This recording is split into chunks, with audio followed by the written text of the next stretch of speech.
Todavía no avisa. Ya está. Ahora voy a compartir la pantalla con ustedes.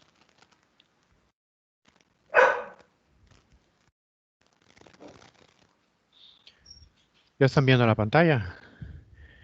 ¿La presentación? Bueno, Ya.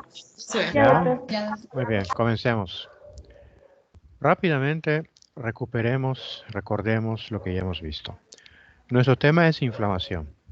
Hemos definido inflamación como un proceso que representa una respuesta al daño celular y tisular, por supuesto. Es inespecífico, quiere decir que no sabemos a partir del examen de la inflamación que lo produjo. Es estereotipado, lo cual quiere decir que sucede de la misma forma sin importar el sitio, casi siempre localizado. Requiere la participación de minerales químicos que pueden ser producidos por células en el plasma, de células de la sangre, de células del tejido conectivo y de vasos sanguíneos. Y el objetivo de la inflamación es eliminar células muertas e iniciar el proceso de reparación. Ya vimos que hay inflamación aguda y crónica y que deben entenderse como entidades morfológicas en las cuales el concepto de tiempo no aplica. Por entidad morfológica quiere decir que hay cambios en los tejidos que identifican a la aguda y a la crónica. En el caso de la aguda, básicamente sería vasodilatación y aumento de la permeabilidad vascular y reclutamiento de células, sobre todo neutrófilos. En el caso de la inflamación crónica, los cambios morfológicos son 4. Destrucción del tejido, infiltración por células mononucleares, linfocitos y monocitos o macrófagos, proliferación de vasos sanguíneos y depósito de tejido fibroso. Y vimos ya los cambios vasculares con más detalle. Les dije que son 7. De esos 7, 2 son los más importantes. Los 7 en orden.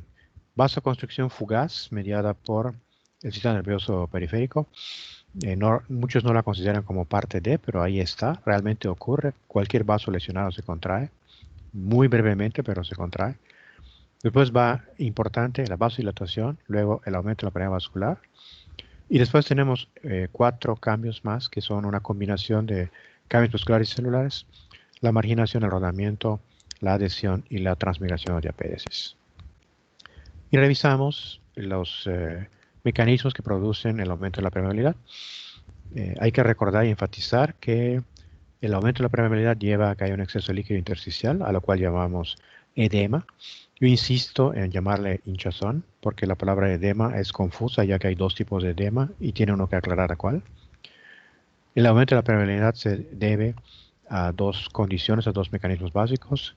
Contracción de la célula endotelial por estimulación de medidor químico como histamina o destrucción de la célula endotelial, ya sea de manera directa o por mediación de neutrófilos. Y un tercer mecanismo de utilidad o de participación no precisada, no bien conocida, que es la transcitosis. Y bueno, básicamente es eso. Hay muchos más detalles, pero esa ya fue la clase completa, ¿no? Y ahora vamos a ir con la segunda parte didáctica del proceso inflamatorio, que es la llegada de células al sitio de lesión. Realmente, y aquí hay que enfatizarlo, los mediadores químicos están presentes todo el tiempo, porque como ya lo dije antes y lo repito ahora, son los que inician la inflamación, mantienen la inflamación y terminan la inflamación. Pero no los podemos ver. Lo que vamos a ver al microscopio o a simple vista son los cambios vasculares y los cambios celulares. Y aquí sí se puede ver que primero ocurren los cambios vasculares y después ocurren los cambios celulares. Así que el hecho de haber visto los cambios vasculares en la clase pasada se ajusta a lo que podemos presenciar en los tejidos. Ahora vamos a ver los cambios celulares. Bien. Nuevamente, en su texto dice que los cambios que se dan en inflamación se relacionan con la disminución del agente causal. Ya he dicho en mi planteamiento, me parece que eso podría ser, pero en muchas ocasiones no ocurre y es inadecuado adjudicárselo a la inflamación como si fuera una constante. Ahora, la segunda parte sí es importante. De los leucocitos, los más importantes son los neutrófilos. Y en segundo lugar, los macrófagos. Hay otras células de la sangre, pero tienen una participación variable o no participan en ello, como veremos luego. ¿Cuál va a ser el trabajo de los leucocitos y macrófagos? destruir a las células muertas y eliminarlas. Voy a explicarlo de una vez para no enredarnos. Imagínense ustedes ahora que pasó el ciclón ¿cómo se llama? Gamma, Delta, bueno, los dos. Ya vieron que hizo una serie de destrozos allá en el este del estado, o oriente del estado, como decimos los yucatecos, ¿no? Tizimín, Panabá y todo eso. Piensen en una persona que perdió su casa. Cayó su casa y ya estuvo. ¿Qué hay que hacer con esa zona dañada? Pues lo primero sería reducir a pedacitos la casa para que se pueda manejar y luego pues meter allá a unas personas para que levanten el material o un pequeño montacargas, una excavadora para que levante el material y se lo lleve. Así que fíjense, es terminar de destruir para que se pueda manejar y ya luego sacarlo. Y lo que vamos a obtener es un terreno limpio. Y ahora sí, bueno, son personas, no son tejidos, pero bueno, el terreno limpio, la persona que perdió su casa ya tiene la opción de construir una nueva casa. Dirán ustedes que el dinero y lo que sea, bueno, dije que son personas. En el caso de los tejidos, tenemos células muertas. Tienen que llegar células, los neutrófilos y los macrófagos, para destruir a la célula muerta y después de que la acaban de destruir, de hacer cachitos, la eliminan, la limpian y con el terreno limpio, ahora sí ya puede comenzar el proceso de reparación. Esa es la idea. En el proceso de destrucción del tejido muerto, los neutrófilos también destruyen a las bacterias si es que están presentes.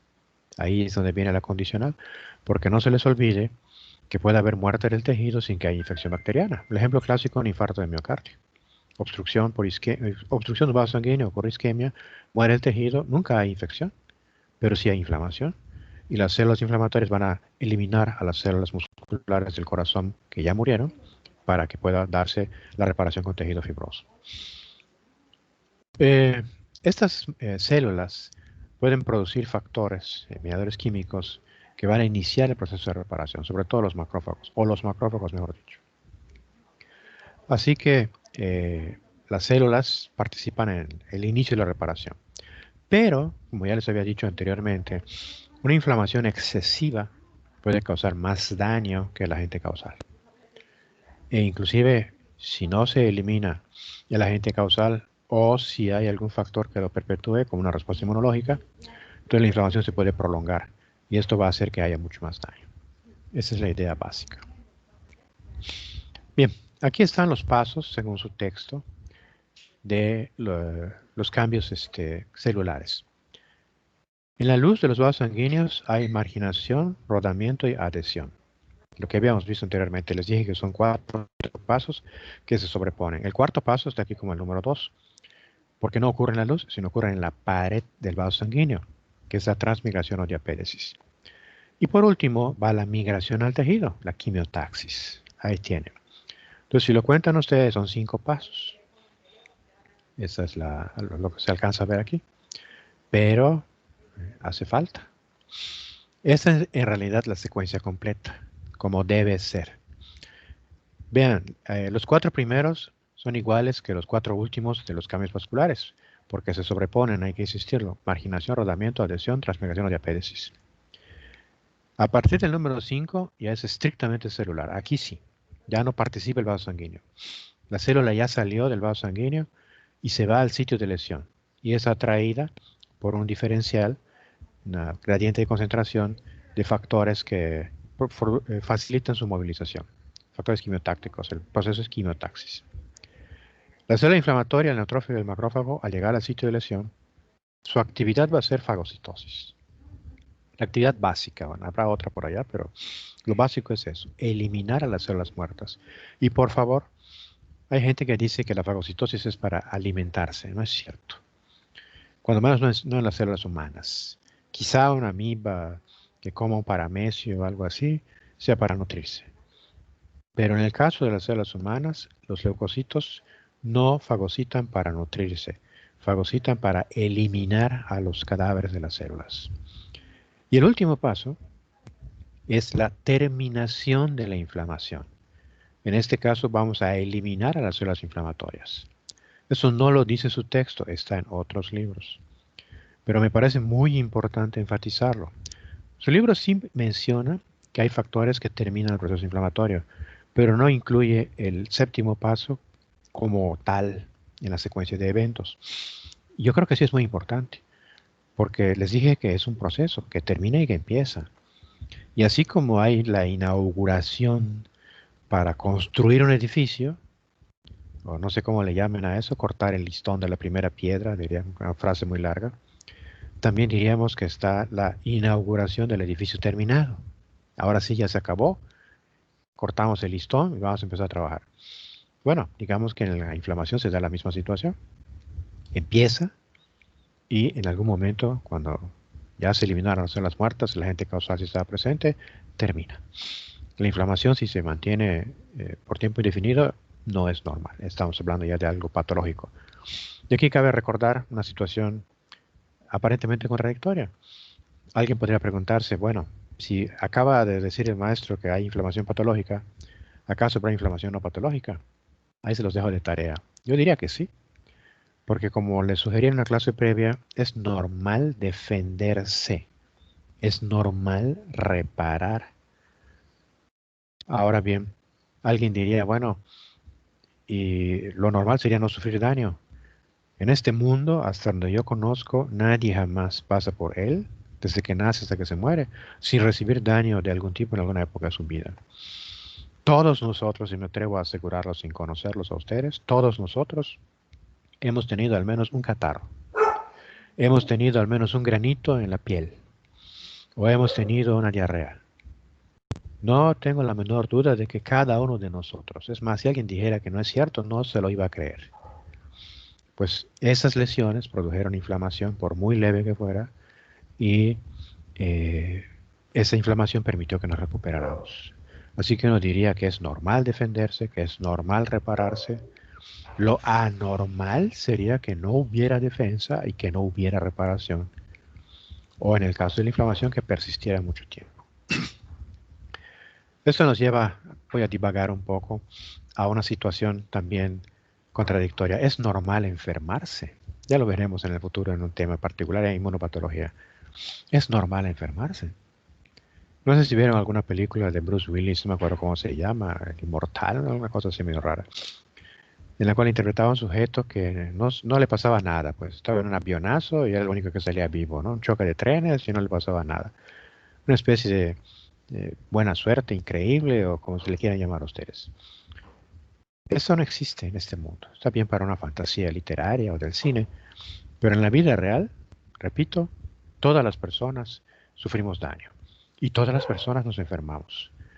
¿Dónde radica lo anormal? En enfermarse demasiado. Eso se los explicaré más en conjunto. Pero para que no se aburran, no piensen que evado la situación. No es lo mismo tener un catarro 2 al año que tener catarro cada mes, 12 veces al año, o algún otro tipo de alteración de ese tipo de situación. Entonces, si ustedes encuentran a alguien que todo el tiempo está enfermo o que solo está aparentemente sano 3 o 4 semanas y luego se vuelve a enfermar, evidente van a pensar, bueno, esa persona tiene algo en especial, no está bien. Así que por ahí va la idea de la inflamación normal y de la inflamación patológica, y que muchas personas quizás no lo considerarían. Si tienen alguna duda, por favor, pregunten, ¿eh? Bien, no discutimos la marginación porque ya la comentamos antes, es un efecto mecánico. Simplemente, al reducirse la velocidad de la sangre, al haber estasis, las células caen o se acercan a la pared del vaso sanguíneo y ahí no se requiere nada en especial. Entonces vamos a comenzar por el rodamiento que va a llevar a la adhesión. El rodamiento es mediado por unas moléculas que se van a activar tanto en el leucocito como en el endotelio. Pueden ustedes ver que hay L-selectina, que está en los leucocitos, E-selectina, que está en el endotelio, y otra que se llama P-selectina, que puede estar en las plaquetas o en el endotelio. Y estas selectinas se van a unir a otra molécula, que es su ligando. La expresión de la selectina es activada por los mediadores químicos que ya hemos comentado. ¿Se acuerdan de la interleucina 1? Y les dije que también había un factor de necrosis tumoral. Son moléculas producidas por la célula centinela. ¿Se acuerdan que la clase pasada les mostré un dibujo Y les dije que hay células centinela que están pendientes de patrones moleculares de daño o patrones moleculares de agente patógeno. Y cuando reconocen esos patrones, liberan los mediadores químicos que ven ustedes acá. Se mencionaba interleucina 1, pero bueno, factor necrosis tumoral y alguna otra molécula por allá. Y esas moléculas son las que van a hacer que se expresen las selectinas y sus ligandos. Y ustedes pueden ver ahí cómo la histamina y la trombina estimulan la redistribución de estas moléculas. Bien, el rodamiento se le llama así porque la célula se une transitoriamente al endotelio, pero es una unión débil, y el flujo de la sangre rompe la unión y hace que la célula avance, se vuelva a pegar al endotelio, se rompe la unión, vuelve a avanzar, etc. No sé si ustedes han jugado alguna vez con lanzar piedras de forma muy oblicua sobre la superficie de agua en una laguna, en un charco, y ver cómo la piedra va rodando sobre la superficie hasta que al fin se hunde. Esa idea, esa imagen es la que ayudaría a entender el fenómeno de rodamiento de los leucocitos. Pero llega un momento en el cual el leucocito se detiene. Y esto se debe a que se activan otras moléculas que se llaman integrinas. Al detenerse decimos que ahora el leucocito se ha adherido a la pared del vaso. Las mismas moléculas que indujeron la expresión de las selectinas hacen que se expresen las integrinas. Y ustedes tienen por ahí BCAM1, molécula de adhesión de la célula vascular 1, que es el ligando para la integrina beta 1, BLA4, o el ICAM1, molécula de adhesión intercelular 1, que es ligando para integrinas beta 2, LFA1, etc. Y bueno, también hay quimiosinas que pueden contribuir a activar a los leucocitos que estaban rodando, pero ahora se van a quedar adheridos. Y estas moléculas, las integrinas y sus ligandos, estaban en una situación de baja afinidad, en una situación inactiva, y se activan, y es lo que va a permitir que se dé la unión firme de la célula al endotelio. Así que la idea básica es esa. Y aquí tienen ustedes un dibujo que no está en su libro, está en otro libro, pero bueno, donde se ilustra la situación. Tenemos a las células que están acercándose a la pared del vaso sanguíneo, porque se ha reducido ya el flujo sanguíneo, la velocidad de sangre. Y vean cómo hay moléculas que estimulan a las dos, tanto al leucocito como a la célula endotelial. Factor necrosis tumoral, interleucina, factor activo de plaquetas, histamina, etc. En un primer momento viene una aproximación, una especie de toquecito, como esos besos de cachetito que se dan a algunas personas, que solo acercan el cachete así, nada especial, un toquecito. Y esto es por activación de selectinas.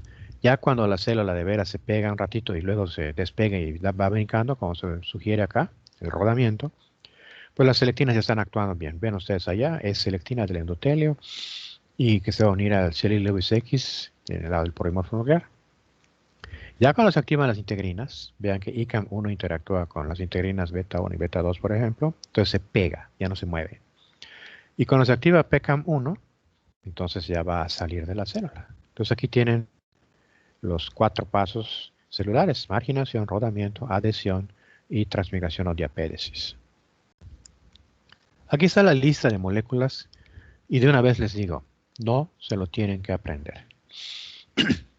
Desde hace muchos años, cuando me pregunté qué tanto deberían saber ustedes, llegué a la conclusión de que hay cosas que si las conocen, qué bueno. Y si no las conocen, nadie se va a morir por ello. Lo que sí es importante es que sepan dónde lo pueden encontrar caso de que requieran consultar. Y hay otras cosas que sí las tienen que saber, o si no, no merecen el nombre de médicos, pues. Vaya, si ustedes, por ejemplo, no saben cuáles son los pares craneales o no conocen los músculos principales del cuerpo, de plano no merecen el nombre de médicos, ¿no? Pero si ustedes no conocen las inserciones y los orígenes finos de ciertos músculos del cuello y gástrico, etcétera, nadie va a fallecer por ello, a menos que sean ustedes cirujanos plásticos o otorrinos o algo así. Y en este caso, estas moléculas que ven en la tabla, pues qué bueno que se las aprendan, pero yo no se los voy a pedir. ¿Qué sí se tienen que aprender? lo que ve el nombre de la familia. Selectinas. Sabiendo que las selectinas es uno del par, porque las selectinas tiene su ligando. No les voy a preguntar el nombre, solamente esta idea. ¿Quiénes se asocian con rodamiento? Selectinas. Que hay ligandos, y todo, maravilloso. Te lo sabes, perfecto. Yo no te lo voy a preguntar en el examen. Lo que te voy a preguntar es esto. ¿Quiénes se asocian con adhesión integrinas? Nuevamente, ¿tiene su ligando? No te voy a preguntar cuál es. Lo que sí tienes que saber es que la adhesión de los leucocitos se da por activación de integrinas. Y luego, CD31, que es medio pariente de las inmunoglobulinas, CD31 también se le llama PKM1. Tiene dos nombres. Y en el examen pueden venir cualquiera de los dos nombres. Ojo, les puedo preguntar PKM1 o CD31. No es engaño, no es presión, está en su libro. Y este PKM1 lo que va a hacer es la transmigración o diapéresis de las células en la barrera del vaso sanguíneo. Bien, entonces el siguiente paso después de la adhesión es la transmigración. Generalmente en venas postcapilares. No explican por qué, pero uno podría suponer que se debe a que son paredes muy delgadas. Las arteriolas precapilares suelen tener una pared más gruesa, con una capa muscular más gruesa, así que es mucho más fácil salir por una vénula. Es una explicación a posteriori o ad hoc, pero bueno, quizá sirva para algo. Y ahí están las moléculas que facilitan, o la molécula que es la misma, ¿no? Tiene dos nombres, CD31 o PKM1. Ahí tienen qué quiere decir PKM1, ¿no? Molécula de adhesión de célula endotelial de plaqueta. El cosito lo que va a hacer es perforar la membrana basal con algunas enzimas y sale al exterior del vaso sanguíneo. Y a partir de ahí termina la parte intravascular de los cambios celulares y va a ocurrir la parte extravascular y comienza la quimiotaxis. Y aquí tienen dos imágenes que están preciosas y me sirve para afirmarles algo a ustedes. Si ustedes conocen bien histología, o para el caso anatomía y demás, ustedes pueden entender claramente esto. O a la inversa, las explicaciones que van aprendiendo se pueden aplicar a la comprensión de lo que estamos apreciando. Yo como esta imagen y voy a hablar de inflamación. Y es que estoy viendo los cambios inflamatorios. Ustedes están aprendiendo esto, no son patólogos como yo, así es que se los voy a explicar. Y por favor, insisto, si tienen una duda, cualquiera, no tengan reticencias, pregúntenla, resuelvan sus dudas. ¿Sí están viendo el cursor? ¿Me confirman? Sí se ve. Sí, doctor. Sí, doctor. Perfecto.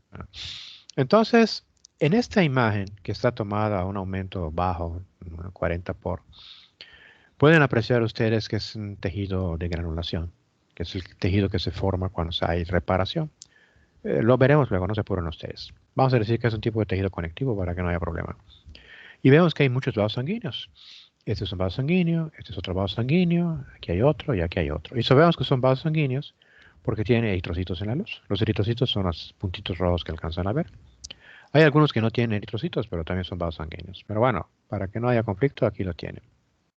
Este es el eritrocito. Y ven que hacia la pared hay bolitas negras o puntitos negros. No son morado intenso, pero en fin. Y esto es lo que vamos a analizar. Entonces, este es un proceso inflamatorio agudo. Pasamos a la siguiente imagen. Aquí está la maravilla para que ustedes vean. Es un vaso sanguíneo con una pared relativamente delgada, inclusive aquí muy delgada, es una vénula. Y tiene eritrocitos, son esos discos rojos en el interior. Así que no hay la menor duda, es un vaso sanguíneo. Esto que ven aquí, oscuro, es el núcleo de la célula endotelial. La célula endotelial es tan delgada que no se alcanza a ver el citoplasma, o no se precisa bien el citoplasma con un microscopio óptico, pero sí podemos ver el núcleo. Entonces, esto es el núcleo de una célula endotelial. Aquí es el núcleo de otra célula endotelial. Aquí hay núcleos de otras células endoteliales. Vean que son largos, planos y largos. Es fácil reconocer el núcleo de la célula endotelial. Y estas bolitas oscuras son los leucocitos.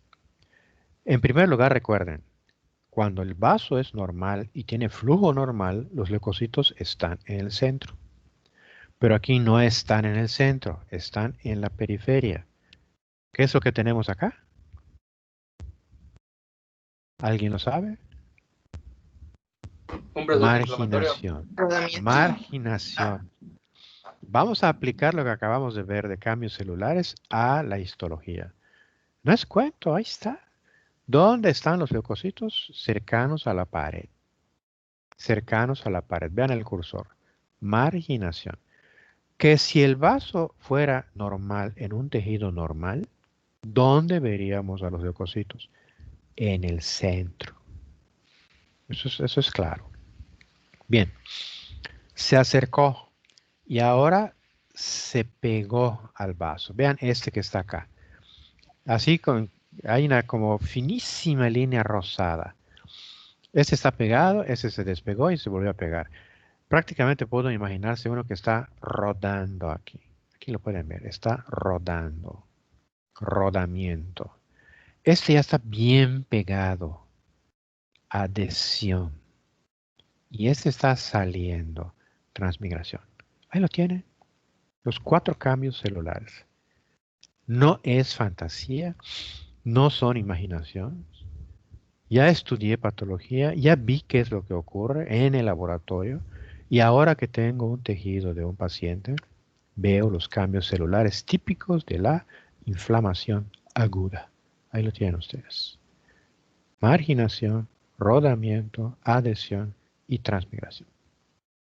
Creo que su libro no lo explica así. Yo cuando lo vi, es una sensación increíble, así extrema de alegría de verlo, ¿no? En fin. Y después de que la célula sale, viene la quimiotaxis. La quimiotaxis sería el movimiento a lo largo de un gradiente de concentración. Gradiente de concentración de moléculas que pueden ser exógenas o endógenas.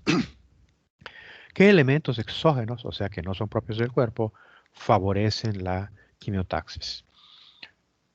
Aunque yo he insistido mucho en que no hay que asociar inflamación con infección, es un hecho, y lo he dicho también, que las infecciones son causa de inflamación. Eso está fuera de duda. Por lo tanto, los componentes de los agentes infecciosos, por extraño que son, precisamente porque son ajenos al cuerpo, pueden atraer a las células inflamatorias. Y entonces tenemos péptidos con un aminoácido que no existe en células humanas, N-formilmetionina. Ese es un punto. Así que si se percibiera esto, pues recuerden que hablamos de que hay patrones moleculares de agente patógeno. Entonces, si llega una bacteria que tiene un aminoácido que no existe en las células humanas, pues las células centinela, aquella célula dendrítica, aquella célula cebada, la célula endotelial, el macrófago, van a reconocer, aquí hay un aminoácido que no existe, es una molécula extraña, voy a producir mi interleucina 1, mi factor antihumoral, para iniciar el fenómeno de inflamación. Ahí tienen la idea. De algunos lípidos complejos que son típicos también de pared bacteriana. Ahora bien, hay agentes endógenos del cuerpo que pueden inducir la atracción de leucocitos. Citocinas como interleucina 8, que ya estudiaremos más adelante. Sistema de complemento, particularmente C5A. Es muy interesante lo que hay aquí. Su libro lamentablemente trae muy poco. El complemento es uno de los sistemas muy interesantes, muy sencillo, bueno, no fácil, ¿no? Pero bueno, ni simple, sino sencillo, pero muy interesante, de los cuales sobre todo C5A hay otros, C3A y C4A, pero ese es el más abundante. Y metabolitos del ácido araquidónico, que ya sabemos qué consiste, sobre todo el leucotrieno B4. Y eso es muy importante que lo sepan, porque no quiero ser deshonesto como ustedes, puede ser pregunta en examen. Ustedes tienen que saber cuáles son los productos capaces de producir quimiotaxis. Bien. Ya estamos hablando de que llegan las células. Pero resulta, estudiando los tejidos que han tenido inflamación y en los cuales se han acumulado células, que las células presentes en la zona de lesión no son las mismas o del mismo tipo a lo largo del tiempo, sino que van cambiando. En un primer momento llegan neutrófilos. Son los primeros en llegar y también los primeros en desaparecer en términos generales. Así que llegan en 6, 8 horas y permanecen allá un día, 2 días a lo sumo. Después desaparecen. Generalmente desaparecen porque ya se eliminó el agente causal o ya se eliminaron a las células muertas. Insisto en que pudiera haber bacterias, no siempre, pero pudiera haber. Ahorita les explico por qué es importante lo del neutrófilo. Una vez que llegan los neutrófilos, poco tiempo después comienzan a llegar los macrófagos. Y hay que recordar que el macrófago es una célula muy curiosa porque cambia de lugar y cambia de nombre y cambia un poco de funciones según donde se encuentre. En la médula ósea, la célula, digamos, más madura, no la madura final, pero bueno, en la médula la más madura de la línea monocítica se llama monoblasto. Ese monoblasto sale de la médula ósea, pasa a la sangre y ahí madura un poco más y se va a llamar monocito. Mientras esté en la sangre se llama monocito. En el momento en que salga del vaso sanguíneo y pase al espacio intersticial, se va a llamar macrófago. Entonces no hay macrófagos intravasculares ni hay monocitos extravasculares. Es la misma célula que cambia de nombre y de funciones, de habilidades, cuando sale del vaso sanguíneo. Muy importante. Entonces aquí dice monocitos, así lo dice su libro, pero realmente no son monocitos, son macrófagos, porque ya salieron de los vasos sanguíneos. Y los monocitos van a estar presentes el tiempo que sea necesario para eliminar las células muertas. Pueden ser 2 días, por ejemplo, pero por supuesto, si la destrucción es enorme, puede ser mucho más tiempo. Vean que esta presencia de células está influenciada por otros factores. Se sabe que si la infección, si la lesión es causada por un proceso infeccioso del tipo de una bacteria llamada Pseudomonas aeruginosa, va a haber persistencia de los neutrófilos durante varios días. Por algún motivo misterioso, la Pseudomonas favorece la permanencia de los neutrófilos. Otro, si lo que produjo el daño es una infección viral, como era el coronavirus que está de moda o la influenza que está empezando, otra vez, entonces los tejidos dañados van a tener un infiltrado de linfocitos, no de neutrófilos, sino de linfocitos. Si es una reacción inmunológica, y básicamente hay 4 modelos o 4 formas de entenderlo, de tipo 2, 3 o 4, vamos a tener linfocitos también. Pero si es una reacción inmunológica del tipo 1, también llamada alergia, lo que vamos a tener es un predominio de eosinófilos en la zona dañada. También se sabe que los eosinófilos aparecen en sitios en los cuales el daño fue causado por un parásito. Ahorita vamos a verlo con más detalle esta situación. Estas son modificaciones. De todas estas células, la más típica, la más característica, la que se encuentra con mucha más frecuencia que cualquier otra, son los neutrófilos. Y esto es algo que yo hice, por eso está en español, y sirve para explicar qué es lo que ocurre en la inflamación con las células de la sangre, que son las que participan básicamente. También hay células del tejido conectivo que participan, no solo son las de la sangre. Pero bueno, en la sangre hay eritrocitos, leucocitos y plaquetas. Permítame un momentito. Ay, está bien. Va a pasar el basurero, creo. Mica, ¿qué es yo? Los eritrocitos no participan en la inflamación. Permítame un momentito. Esta niña está aquí fastidiando. A ver.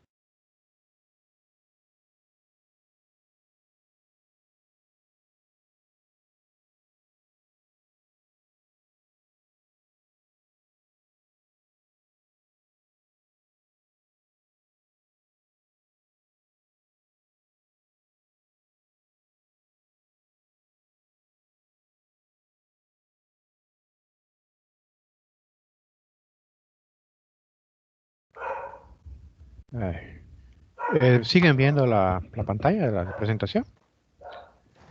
Sí, todo bien. Una disculpa. Tengo 4 perros acá en la casa, que son mi adoración las 4, pero bueno, ya ven que se ponen a veces medio locas cuando pasa el basurero o algo así. Bueno, retomando el tema. Les decía a ustedes que las células pueden ser de la sangre o del tejido conectivo. Las que participan con mayor intensidad o se llevan la mayor parte de la presentación, como se le quiera llamar, son las células sanguíneas. Y básicamente hay tres: leucocitos, plaquetas, bueno, plaquetas no son células, dicen los expertos: leucocitos, eritrocitos y las plaquetas. Los eritrocitos no participan en la inflamación, fuera con ellos. Son una maravilla para el transporte de oxígeno, lo que ustedes quieran, pero para inflamación no nos interesa. Así que está tachado. Las plaquetas no son células, sino fragmentos de células, según dicen los puristas, pero sí participan en la inflamación porque aportan enzimas y mediadores químicos. Eso ya lo veremos con un poco más de detalle en otro momento.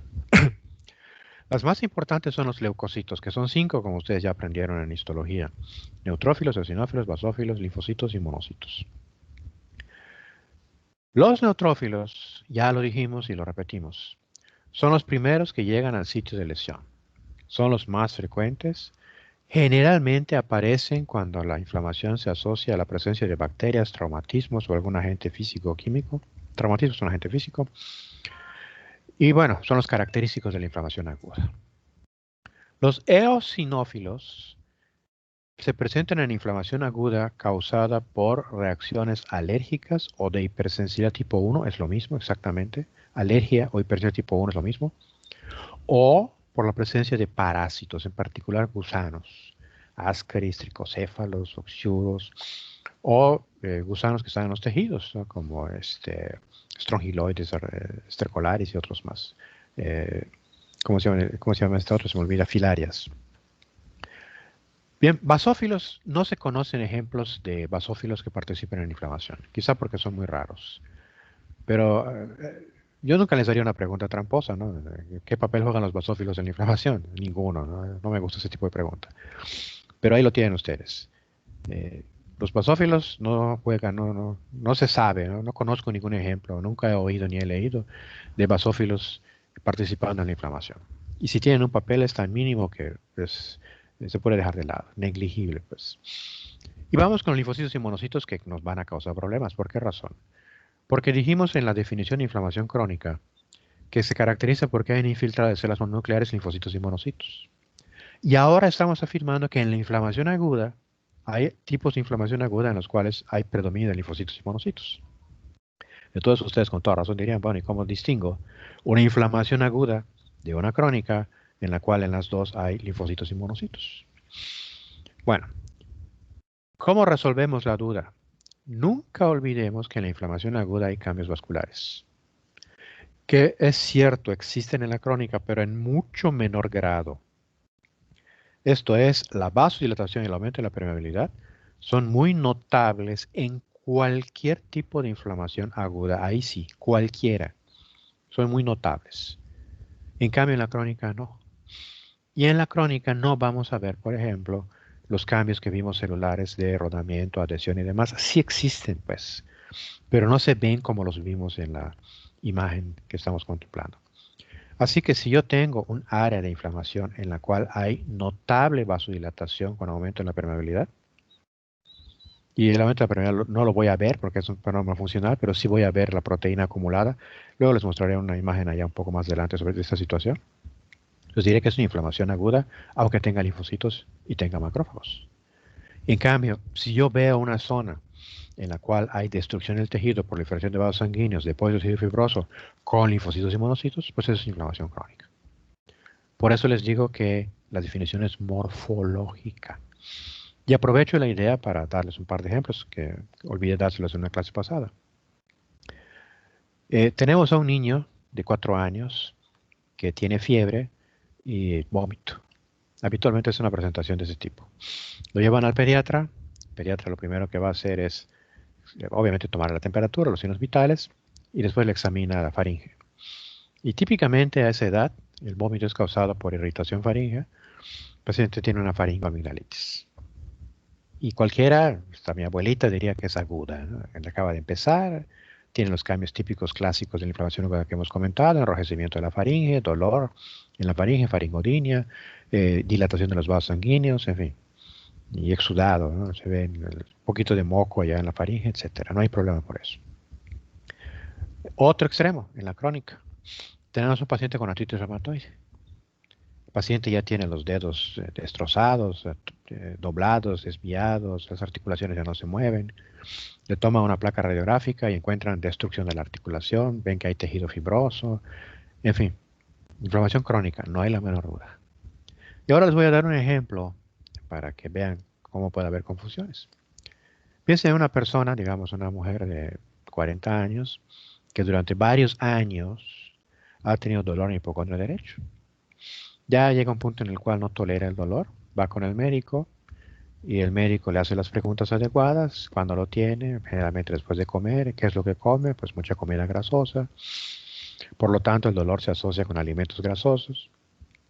Ya con esa pista, le pide a la paciente un ultrasonido de abdomen y el imagenólogo va a encontrar una vesícula biliar con cálculos, con una pared de 5 milímetros, rígida, etc. Colecistitis crónica.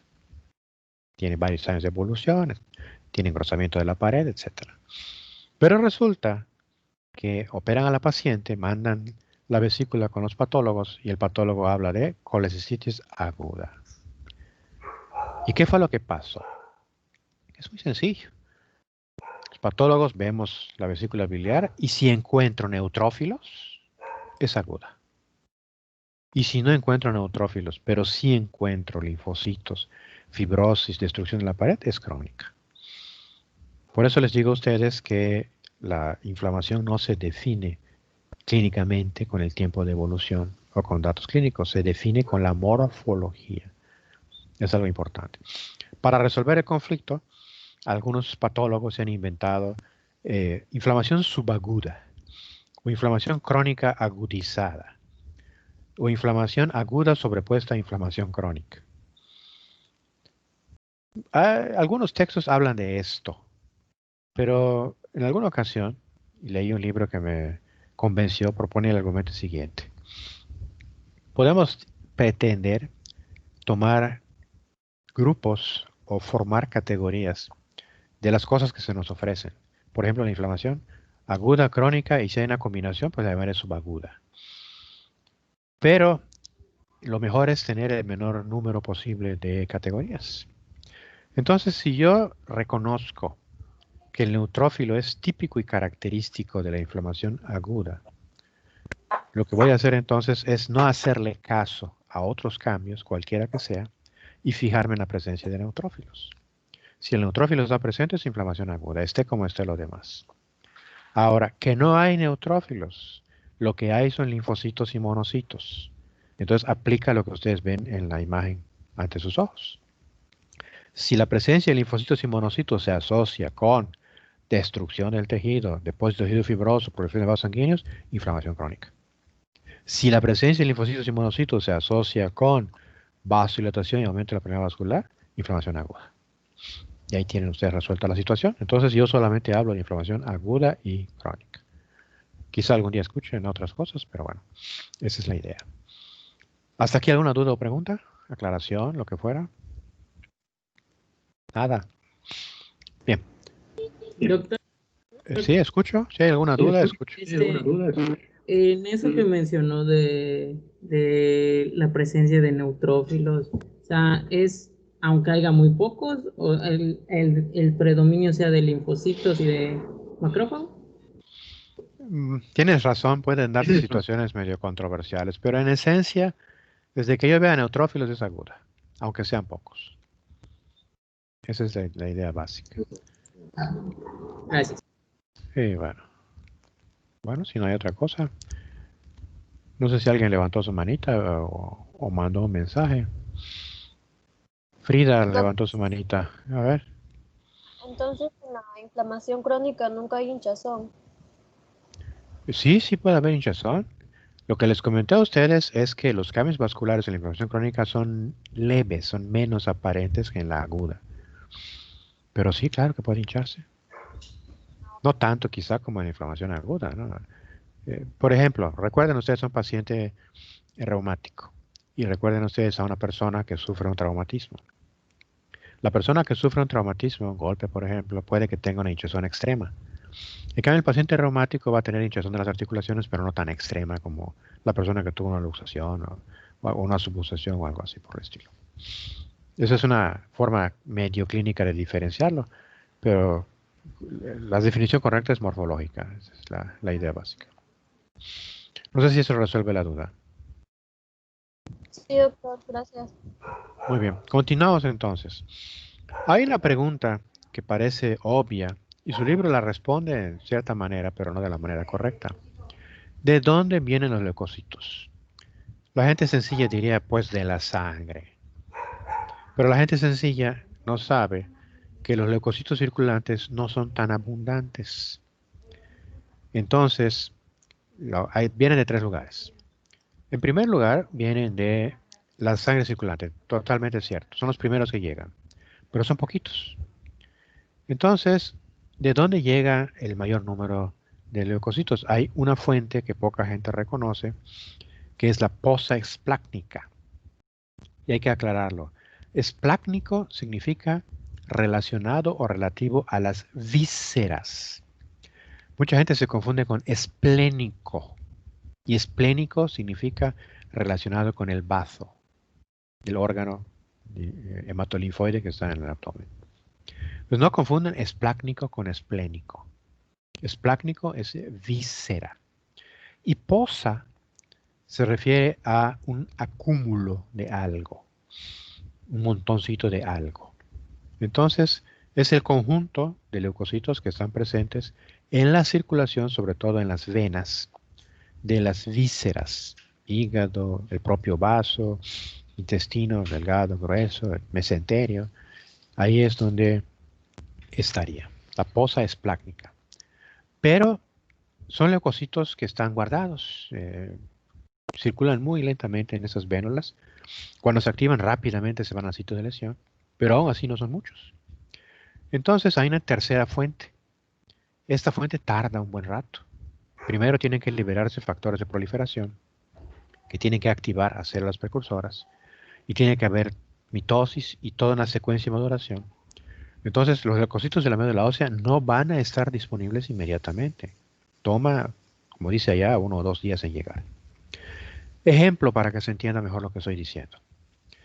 Como son leucocitos que están enfrentándose a unos criminales, a unas bacterias, siempre uso el ejemplo de la policía.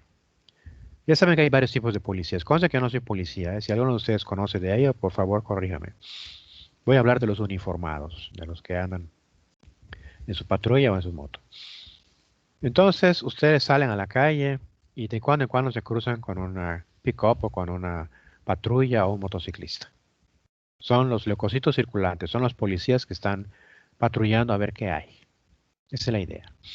Obviamente ustedes pensarán que no son muchos, ¿no? Digo, pueden manejar un buen rato por la ciudad y van a tardar en ver una patrulla en un lado hasta que vean una patrulla en otro lado. Están vigilando, pero son pocos, pues. Sin embargo, uno piensa que en el cuartel de la policía, donde quiera que se encuentre, no sé, por el periférico, hay un grupo de policías en reserva, acuartelados, por lo que se ofrezca. Que una banda de maleantes está asaltando en un lugar o que hay un pleito de bandas en no sé qué colonia, etcétera.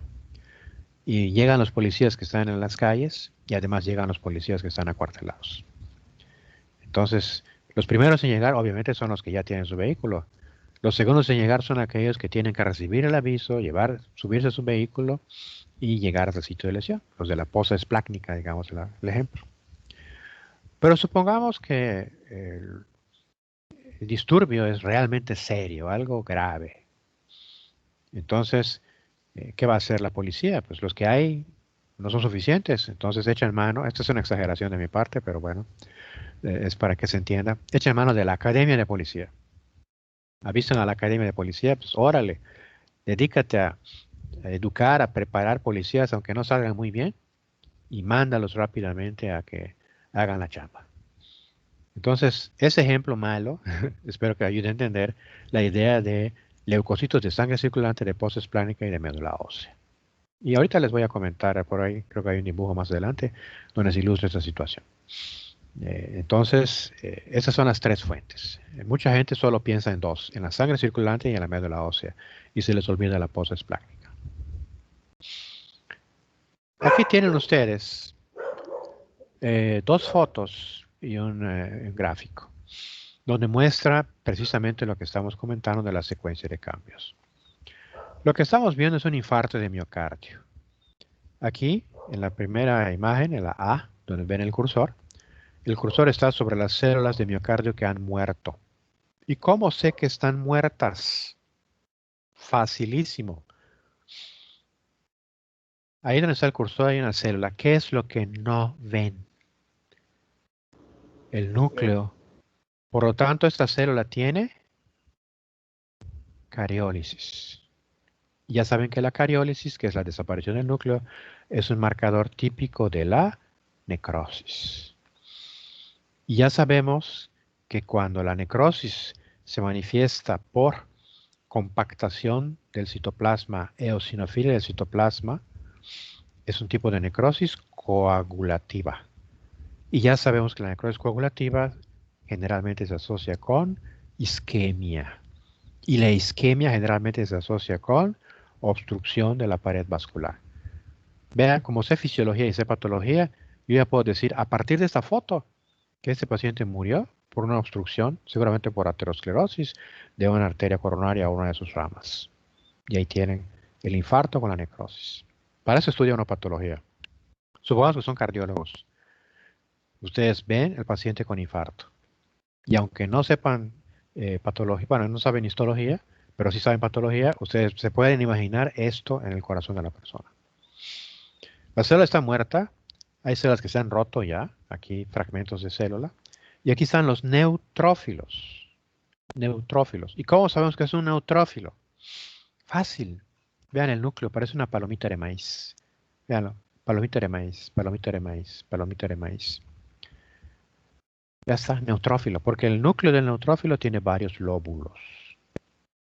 No se ve como en un extendido de sangre periférica en las fotos allá de hematología o en el libro de histología, que se toman a 100 aumentos o más, o con inmersión. Esto es un corte normal. Entonces es más complicado de ver al neutrófilo, pero se reconoce con facilidad y lo tiene, como palomita de maíz. Y este infarto, para que se vea así, ya tiene un buen rato. Recuerden que la célula murió mucho antes de lo que estamos viendo. Para que esto se vea de esta forma ya tiene 2 o 3 días. Ahora bien, pasa el tiempo y a partir del tercer, cuarto día vemos esto. Vean que las células musculares ahora están más rojas todavía. Conservan la forma de célula muscular, alterada, no es la forma normal, pero bueno, no importa. Y no tienen núcleo. Así que es necrosis coagulativa. Y todas las células que ven aquí son macrófagos. Este es un resto de célula que está siendo destruido y fagocitado. Y ahora preguntarán, ¿y cómo sabe que son macrófagos? Vean el núcleo. No tiene forma de palomita de maíz. Se ve ovalado. No es la mejor foto del mundo, pero algunos de los núcleos, como este de acá, tiene forma de riñoncito. Y esto porque el núcleo del macrófago tiene una muesca. Si se ve de una forma, imagínense un frijolito, pues, si agarran un frijolito y lo van dando vueltas en su dedo, según la perspectiva que tengan del frijolito, lo pueden ver ovalado, o lo pueden ver circular, o lo pueden ver con forma de frijol, con forma de riñoncito, pues. Así que cuando cortamos un tejido, el núcleo de la célula, que puede estar orientado de muchas maneras al azar, puede ofrecer diversas formas. Pero de ninguna manera parece palomita de maíz. Y otra cosa es que tiene mucho citoplasma. Aquí vean bastante citoplasma. Así que estos son macrófagos. Bien, ahora veamos el gráfico. Les dije antes y el gráfico lo ilustra perfectamente. Hay lesión. Hay inflamación porque hay muerte de células. ¿Qué es lo primero que va a ocurrir? Los cambios vasculares. Y los cambios vasculares, lo más llamativo que van a causar es la hinchazón. Acá está. ¿Y cuánto tiempo tomó para que haya hinchazón? Minutos. Vean ustedes cómo en este caso, no siempre ocurre así, la hinchazón aparece 6, 7 horas, 8 horas y luego va desapareciendo. Ahí lo tienen ustedes.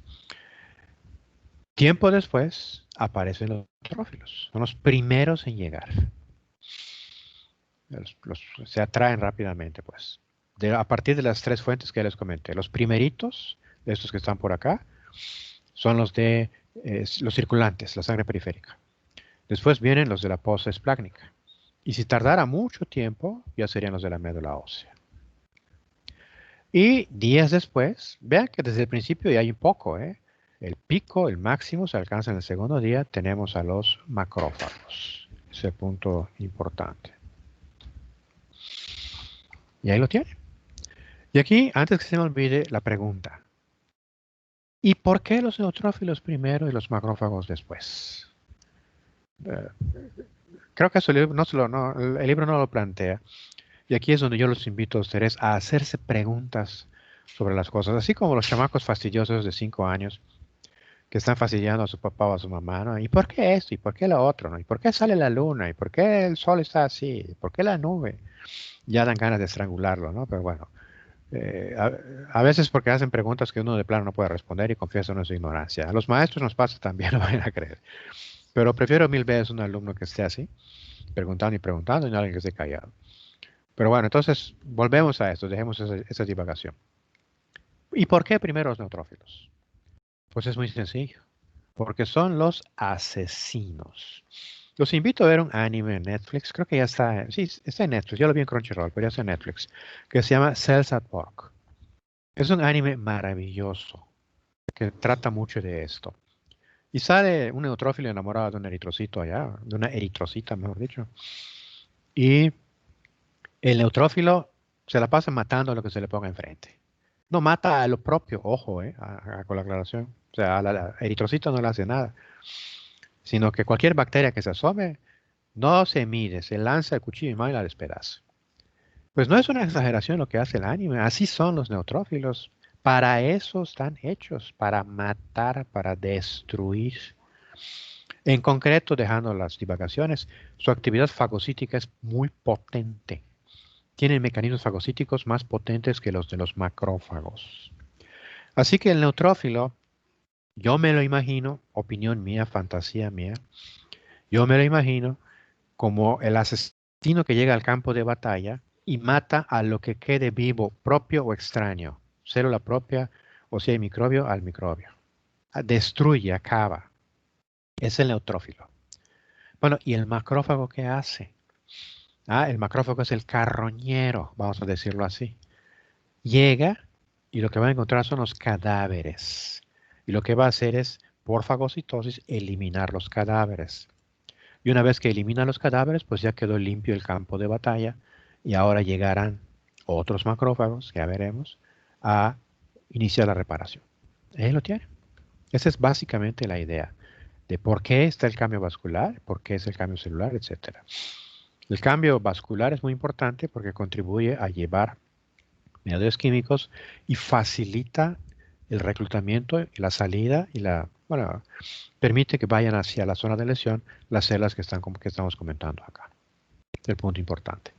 ¿Duda, pregunta, aclaración? Nada. Continuamos. Esto no está en su libro, lo tomé de otro texto, pero creo que es importante que lo tengan en cuenta. Si está en otro libro, si no está en su libro, recuerden, no se los voy a preguntar en examen. Pero también les he dicho que las clases no se trata de repetir lo que está en el libro, sino, pues, ¿para qué nos vemos, verdad? Cada quien a su casa y el día del examen lo presentamos, pero no se trata de eso. Así que, leucocito polimorfo nuclear.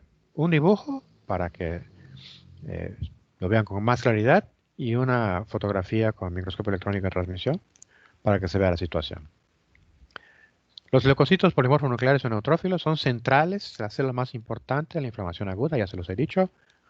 Se ocupan de fagocitar, si hubiera microorganismos, y por supuesto, detritos o restos celulares, y libera mediadores químicos de la inflamación.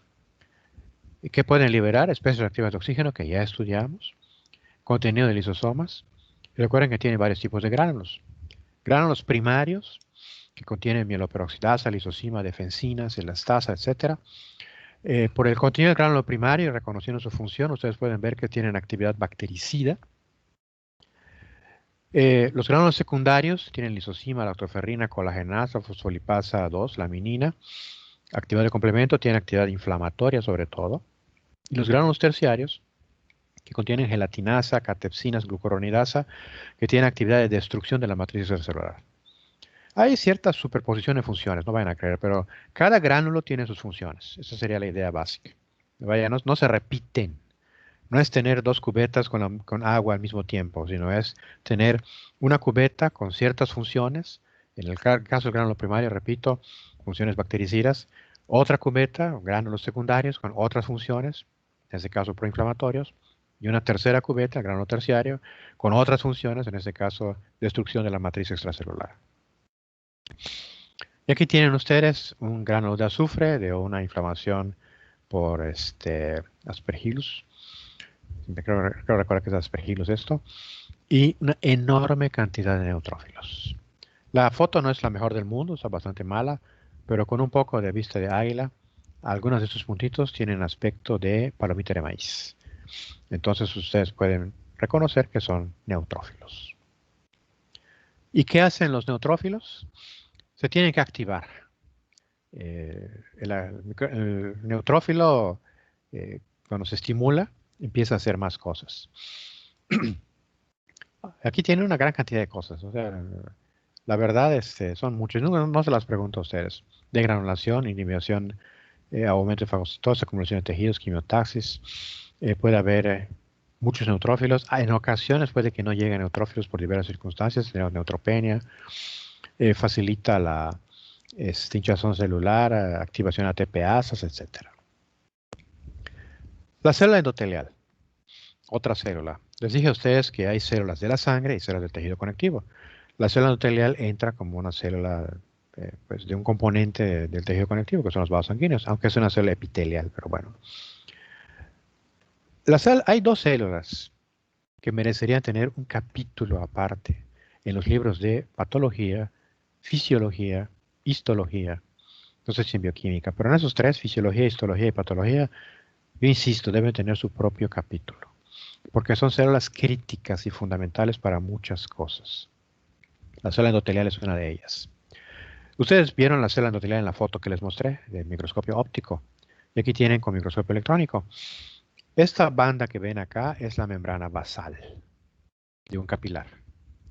Este es el núcleo de la célula endotelial, esa rayita negra que vieron ustedes. Y aquí está el citoplasma de la célula endotelial. Y esto ya es tejido conectivo que está en la periferia. Así que este es un capilar. Y esta cosita que el microscopio óptico apenas se ve, ¿qué hace?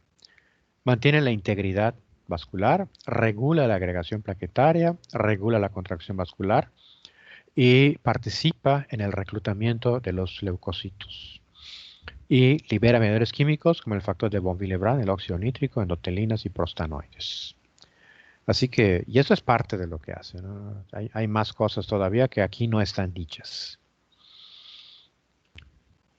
Les dije que eran dos células, esta es la otra célula que merece su capítulo aparte en los libros que comentaba, que es el macrófago. Bueno, es bastante complicado y tiene tres nombres.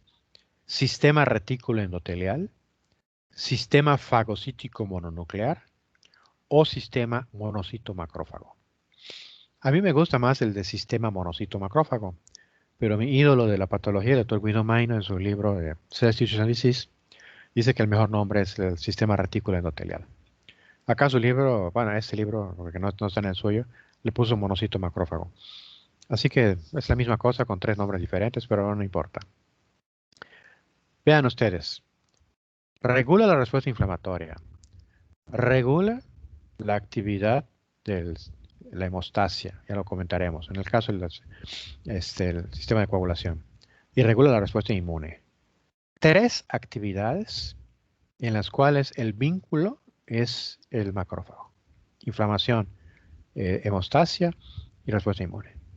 Y las tres son fundamentales. Ya estudiaron ustedes fisiología y se recordarán eso y es muy importante. Vean el núcleo en el dibujo del macrófago. Tiene un vago recuerdo de un frijolito o de un riñoncito, como le quieran llamar a ustedes, y tiene mucho citoplasma. Esta célula libera mediadores de muchos tipos, citocinas, interleucina 1, factor de crecimiento tumoral alfa, quimiosinas, libera enzimas, aquí los pueden ver, proteínas catiónicas, etc. Así que hace muchas cosas. Y todo esto participa en estas tres grupos de funciones en las cuales se relaciona. Ya saben que es una célula presentadora de antígenos, por ejemplo.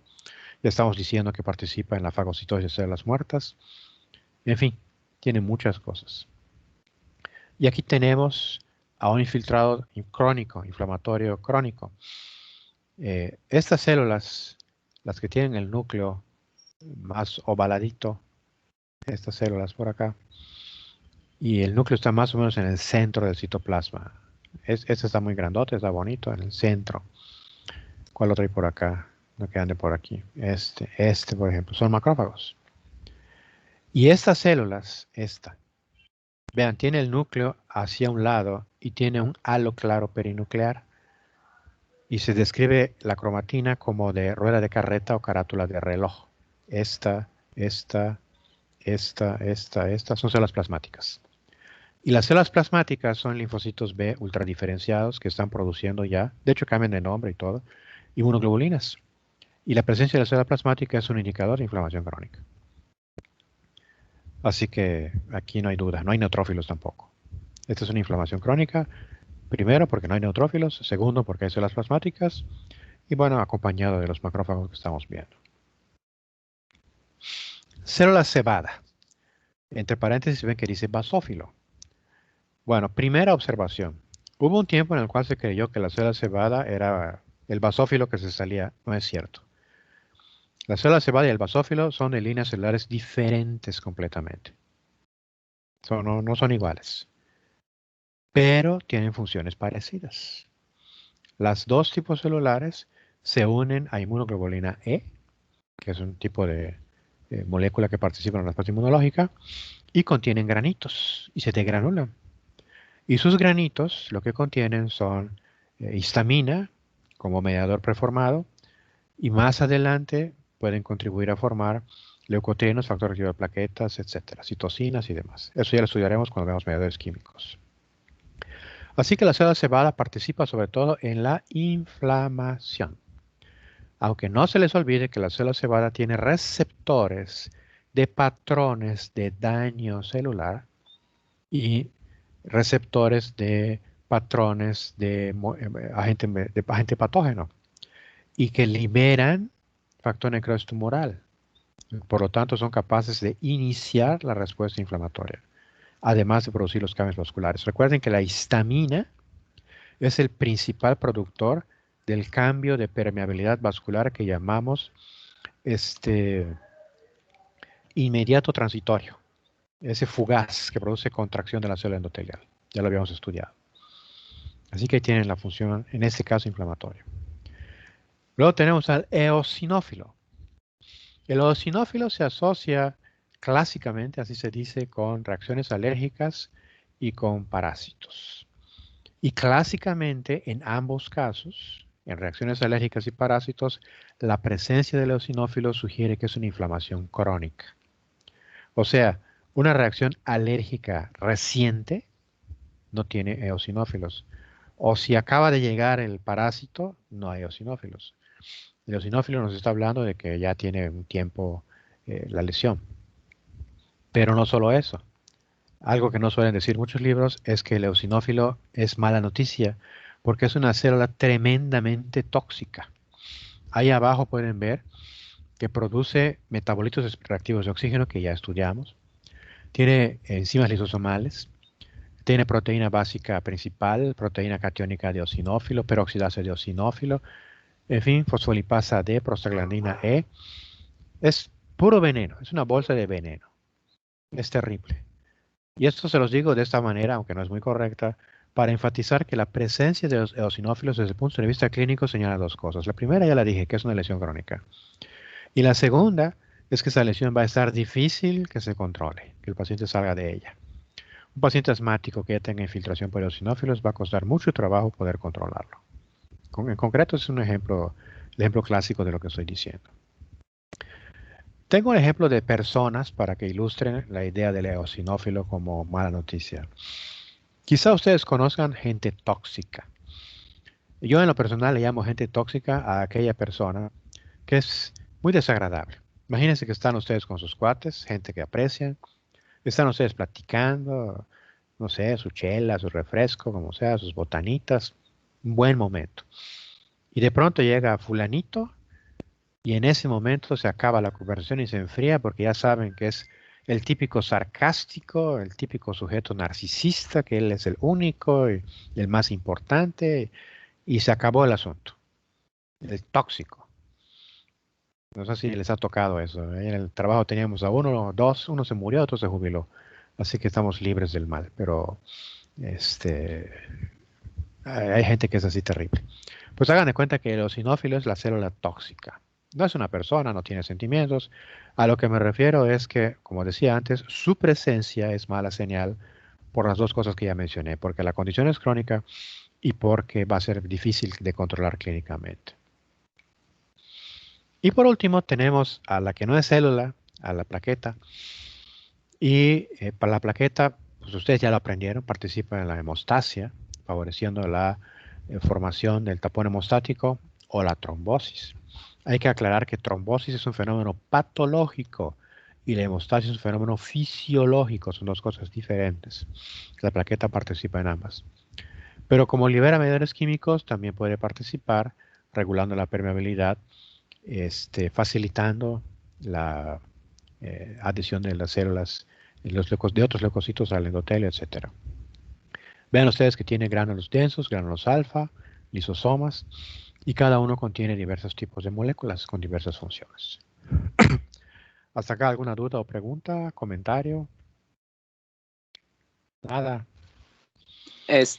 Los macrófagos, cuando están en otros tejidos, pues cambian de nombre, ¿no? Células de Kupfer y células alveolares, pero ¿quiere decir que son líneas celulares diferentes, como la célula cebada y el basófilo, o es un mismo macrófago, solamente que se llama diferente? La verdad no lo sé, con qué se lo digo. Yo coloquialmente, porque no es verdad eso, pero bueno, para que se entienda, yo los llamo primos de los macrófagos. Me adelanto porque se los voy a comentar. Es una familia. La familia nuclear, digamos, es el monoblasto, monocito, macrófago. Y muchas familias, ustedes seguramente tienen primos. Entonces imaginemos que alguien de ustedes vive en Mérida, pero tiene primos en Valladolid, y tiene primos en Izamal, y tiene primos en Junucumá o en Celestún, como sea. Entonces imagínense que los macrófagos, el monocito, los normales, tienen primos en el hígado, que son las células de Kupfer, y tienen primos en el cerebro, que es la microglia, y tienen primos en el hueso, que son los osteoclastos, etc. Sabemos, y aquí viene una primera proposición, que un paciente puede tener anemia aplásica, por lo tanto no se producen células sanguíneas, no se producen monocitos, y esos monocitos no se van a convertir en macrófagos, que aunque tienen la anemia aplásica, no se reduce su población de microglia, ni de células de Kupfer, ni otras células de esos primos pues, que estamos hablando. Entonces supondríamos que son poblaciones independientes. Eso sí te lo puedo afirmar, son poblaciones independientes. Ahora, decir que es una línea celular diferente, no te puedo decir ni que sí ni que no. Nunca lo he leído. Tampoco he leído, estudiando sobre médula ósea, que haya una línea especial de la familia del macrófago que se vaya específicamente a tal o cual órgano. O sea, me inclinaría a pensar, pero no te lo puedo asegurar, que son de la misma línea celular. Y que durante el desarrollo embrionario, algunos se quedan en la médula ósea y serán el monoblasto que se convierte en monocito, que se convierte en macrófago, que estamos estudiando, y otros se van a vivir al hígado, se van a vivir al riñón, o se van a vivir al cerebro, y ahí hacen su propia familia independiente. Se originan de la misma, pero al final terminan separados, digámoslo así. No sé si eso te ayuda a entenderlo, pero reconozco que no es la mejor explicación del mundo. Sí, o sea, como que los nombres fueron más arbitrarios porque los descubrieron, pero no quiere decir que sean células completamente diferentes, ¿no? Bueno, los nombres derivan del hecho de que se reconocieron las células antes de que se supiera la relación que había entre ellas. O sea, cuando se examinó el hígado por primera vez, y al ir acumulando información sobre el hígado, se vio que había células de Kupfer. Ah, pues ahí están las células de Kupfer, ¿no? ¿Qué son? Pues quién sabe, ¿no? Pero ahí están. Y se vio la microglia en el cerebro, y el osteoclasto en el hueso, y la célula mesangial en el corpúsculo glomerular, por ejemplo, y los macrófagos alveolares libres en los alvéolos pulmonares, y las células, los macrófagos libres en el peritoneo, etcétera, ¿no? Son diversas familias. Después, haciendo estudios ya más refinados de secuencias moleculares, de expresión de anticuerpos, se vio que expresan las mismas moléculas en la superficie. Entonces ya al avance tecnológico permitió ir incluyendo a estas células aparentemente diferentes en una misma familia. Pero hasta allá. Lo sabemos ahora porque nos lo ha permitido la tecnología reconocerlo como tal. Pero insisto, no hay una evidencia clara, o nunca la he leído, de que haya una línea celular diferente.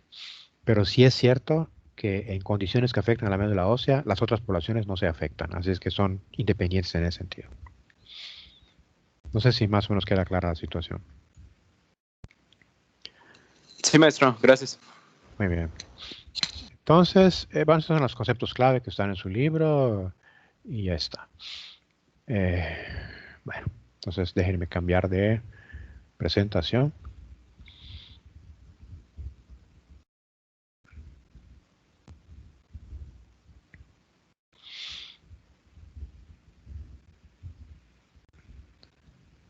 Y aquí tengo que cerrar una para pasar a la otra y no hacernos bolas. ¿Ven una presentación en la pantalla o desapareció? Desapareció. Ah, qué bueno. No hay problema, no hay problema. Ahora déjenme buscar unos videos allá calenturientos que tengo por acá para que ustedes vean. No se hagan ilusiones. Vamos a ver si se los puedo presentar porque... Doctor, tengo una duda. Sí, escucho. Usted quizá mencionó de ese anime. ¿Usted cuál considera que es la célula que mejor se representan en ese anime? Todas se representan muy bien. El anime concede cosas para el público. El hecho de que el eritrocito se enamora del leucocito, por ejemplo, ¿no? Sí. Etcétera, ¿no? Pero en cuanto a funciones, la verdad, no le encontré nada que se oponga a lo que digan los libros. La descripción del macrófago, los leucocitos T cooperadores, los T citotóxicos, lo muestran como va. Está muy, muy interesante en ese sentido. Si usted, bueno, ya estudiaron ustedes inmunología, me imagino. Aunque la experiencia que tengo es que les enseñan pura porquería. No sé qué pasa. Pero les aseguro, digo así, les prometo, no, les aseguro que después de que veamos inmunopatología, si ven de nuevo, si no es, bueno, o si no lo han visto, ese anime, se van a dar cuenta de que realmente es 99% cierto. Y lo que está allá que no se aplica a la realidad es fantasía, ¿no? La eritrocita enamorada y cosas por el estilo. Pero bueno, es esencialmente verdad. Déjenme ver si puedo compartirles acá.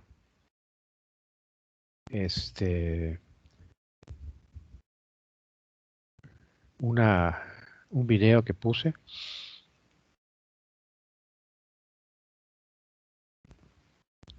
Porque es el momento de ver el video. Acá salió. Ya se perdió el video. A ver dónde estaba. ¿Están viendo una página? Sí, ¿escucho? ¿Usted ve anime? O sea, en general. Muchos. De hecho, ahorita estoy viendo al mismo tiempo como 6.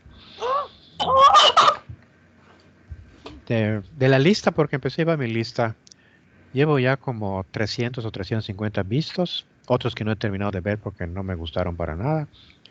Así que debo andar por los 400 o 500 animes que yo haya visto más o menos. Doctor, ¿sabe que de ese anime va a salir la versión Black? Que se supone que es en un cuerpo con vida tóxica, con alcoholismo, enfermedades, y va a ser particularmente más violento porque van a perder bastante de las células porque tienen menos defensas y cosas así. Bueno, pues es así para el siguiente año. Pues es así que bueno, no me lo perderé. Ahorita estoy viendo Tonekawa, sobre la luna por ti se llama. ¿Cuál otro? Uno, Jujutsu, no sé cómo se llama, en fin, una serie de 4 o 5. Algún día deberíamos hacer un club de anime en la escuela alguna vez, pero bueno, el día que regresemos a clases. ¿Están viendo algo en la pantalla? ¿Están viendo la película calenturienta? Bueno, ahí va. Pues aparece su pantalla, pero no el reproductor. ¿No el reproductor? No. No, se ve su carpeta, o sea, donde tiene varios videos. Sí, así bueno, es. a ver si les puedo mostrar.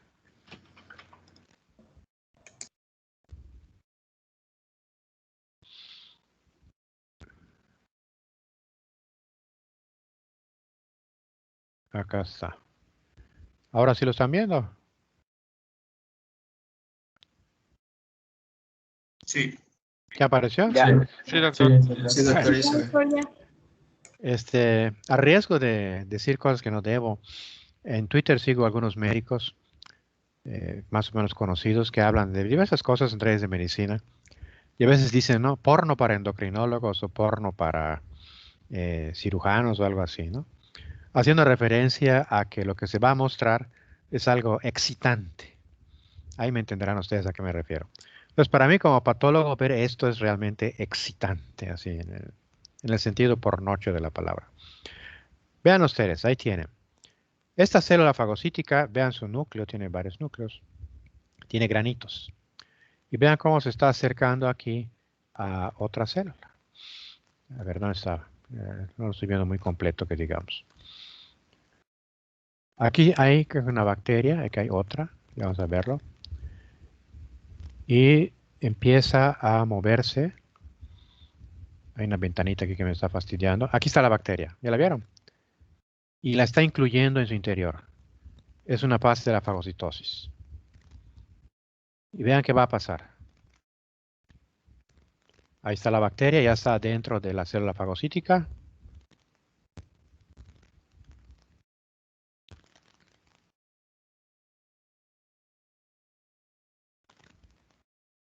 Y desaparece prácticamente.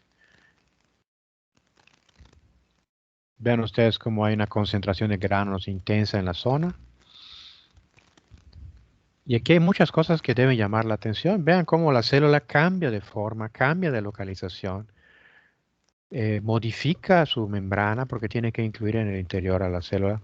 No sé si hay otra bacteria por allá, pero bueno, se alcanzaba a ver. Y creo que ya está por terminar el chiqui video. Ya está.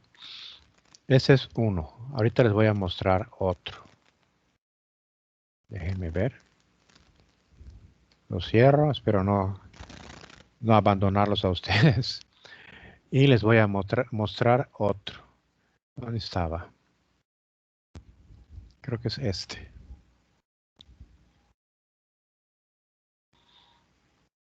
Es que tengo varios. Acá se me olvida cuál es cuál.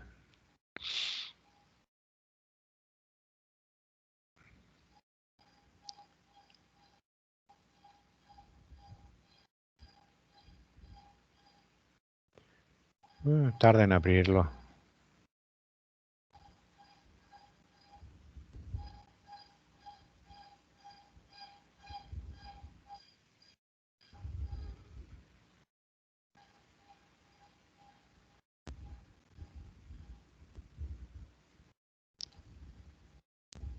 Tarda en abrirlo. Bueno. No quiere abrirlo. Pero bueno, no importa. Ya vieron ustedes la idea básica de la fagocitosis. Es mucho más, ¿cómo les diré a ustedes? Está fallando acá mi reproductor de video. Bueno, ¿sí alcanzan a ver en la pantalla la presentación? Sí, doctor. Sí, bueno, muy bien. Vamos a ver hasta dónde llegamos con esto de fagocitosis. Recuerden ustedes que dijimos que los cambios celulares son, los primeros 4 se superponen con los cambios vasculares que vimos antes, que son marginación, rodamiento, adhesión y transmigración. Ya los vimos. Y ahora vamos a ver un poquito, bueno, casi nada de quimiotaxis y fagocitosis, que es lo importante. Y el último paso es la terminación de la respuesta inflamatoria, la eliminación de las células inflamatorias. Entonces vamos a ver fagocitosis. Acá dice fagocitosis y eliminación del agente causal. La idea de la fagocitosis es eliminar células muertas. Por supuesto, si los hubiera, también se van a eliminar microbios. Aquí es lo que dice la primera línea. Para eso se tienen que activar. Así que tienen que liberarse señales que activen al leucocito.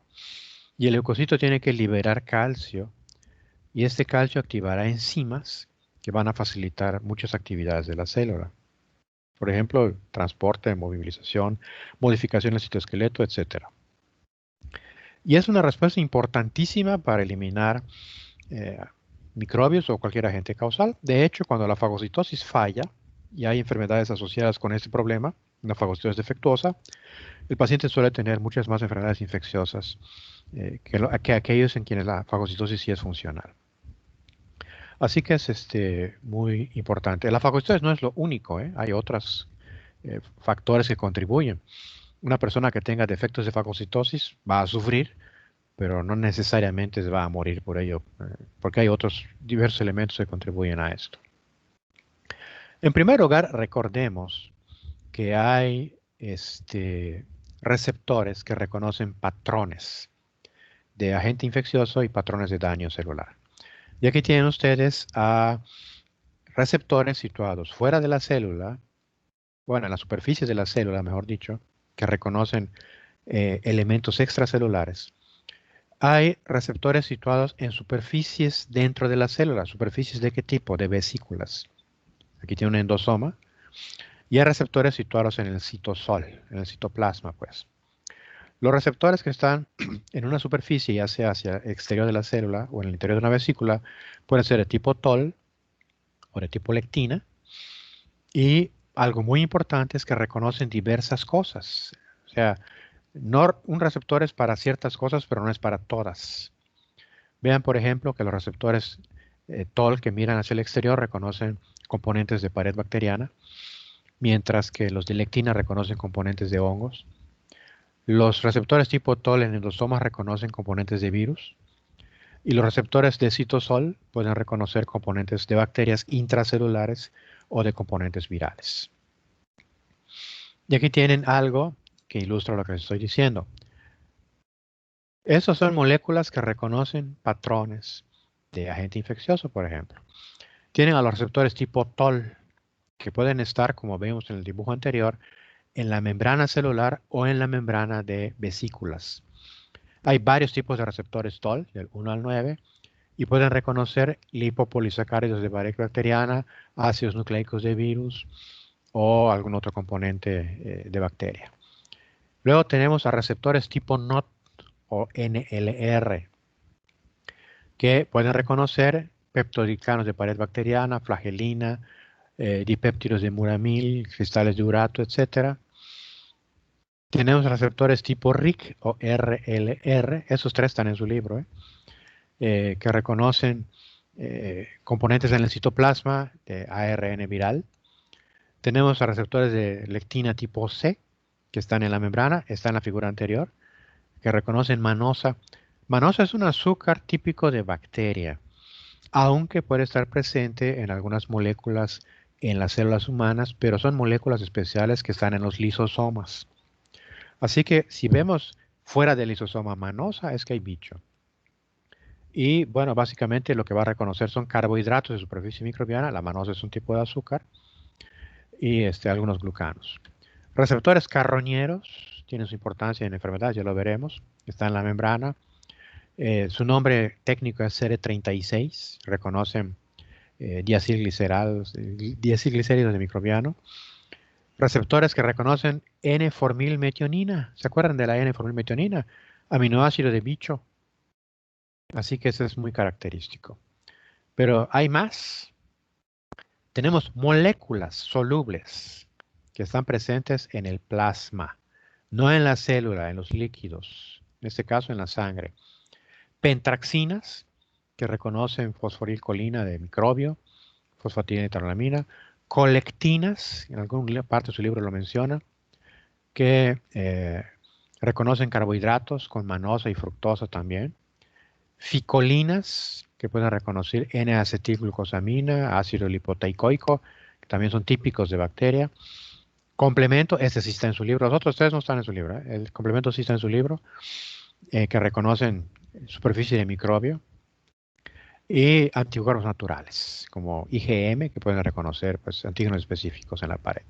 Así que hay una gama amplia, seguramente hay más que los que les muestro, que pueden reconocer que hay bicho. Bien. Y esto que vemos acá tiene cara de dibujo, pero en realidad es una tabla. Es una tabla que tiene ya lo moví acá. Tiene tres filas, una fila acá, otra fila acá y otra fila acá, y tres columnas. Vean el cursor. Tres columnas. La primera fila es el reconocimiento de microbios. La segunda fila es la respuesta celular. Y la tercera fila es el desenlace funcional. En la primera columna vamos a analizar esos tres momentos. En la primera columna tenemos receptores acoplados a proteína G que pueden reconocer diversas cosas. Obviamente es un receptor para cada tipo. Mediadores lipídicos, quimiosina, vean N-formilmetionina, lo cual va a producir cambios en el citoesqueleto. Recuerden lo que vieron en la película, en el video que les puse. La célula completa se mueve. Cuando hablamos de transporte celular en la primerísima clase que tuvimos, les dije que hay tres tipos de transporte, por el tamaño de lo que se mueve. Si son partículas muy chiquititas, moléculas muy pequeñas, oxígeno, hormonas sexuales, estrógeno, por ejemplo, iones, entonces se usan transportadores o canales, o de plano nada, ¿no? Los estrógenos no necesitan transportar nada, son lípidos, pues pasan la membrana sin ningún problema. Y es únicamente algo que está en la membrana. La membrana no se mueve, sino que el transportador o el canal es lo que facilita el paso, chiquitito. Luego hay algo de tamaño mediano, la glucosa, por ejemplo, inmunoglobulinas o lo que fuera. Entonces van a ser vesículas, ya sea que entre la vesícula, endosomas, o que salga la vesícula, exosomas, transporte allá. Ya lo estudiaron ustedes. Y el tercer tipo de transporte por el tamaño es el de cosas enormes, tipo bacteria. Perdón, se me olvidaba que en el segundo tipo de transporte, cuando hay vesículas, sí se quita un pellizco de membrana cuando se forma el endosoma, o la membrana del exosoma se integra a la membrana celular. Así que la membrana sí participa. Regresando a la fagocitosis, allá es mucho más que membrana, es toda la célula la que participa, toda. Vieron en el video cómo la célula fagocítica se mueve completa. Ejemplo, chafa, eso se me está ocurriendo ahora. Están ustedes sentados respirando, no tienen que hacer nada. Están respirando. O sea, es como si fuera el transporte sencillo por canales o por transportadores de membrana. No tienen que hacer nada. El gas entra y sale de su cuerpo. Segunda opción. Tienen su vaso de refresco frente a ustedes. Si quieren tomar un trago de Coca-Cola o de agua de algo, estiran su mano y beben. Es como el transporte de vesículas. Ustedes no se movieron, solamente fue una parte la que se movió. Pero resulta que lo que ustedes quieren es comerse un sándwich. Entonces, ni modo, se tienen que levantar, tienen que ir al refrigerador, etcétera, etcétera, y preparan su sándwich. Tuvieron que mover todo su cuerpecito para hacerlo. Eso es lo que ocurre en la fagocitosis. Es lo que vieron en el video. Toda la célula se mueve y tiene que formar sus bracitos, sus pseudópodos, para abrazar lo que se va a fagocitar. Por eso ven aquí cambios de citoesqueleto. Y vean cómo hay modificaciones de avidez para la integrina, se adhiere al endotelio y la quimiotaxis y cómo se mueve. Es muy importante. Segunda columna. ¿Qué receptores tenemos? Hay receptores de lectinas, lipopolisacáridos y receptores TOL. Hay receptores de citocinas también, que pueden producir mediadores, citocinas y demás, que amplifican la respuesta inflamatoria, o que pueden producir especies activas de oxígeno que van a contribuir a la muerte del microbio. Así que esa es una parte de la idea. Y luego tenemos a receptores fagocíticos que van a contribuir pues, a la muerte del microbio, a fagocitar en el fagosoma o a producir especies reactivas de oxígeno que van a contribuir a la destrucción del microbio dentro del fagosoma.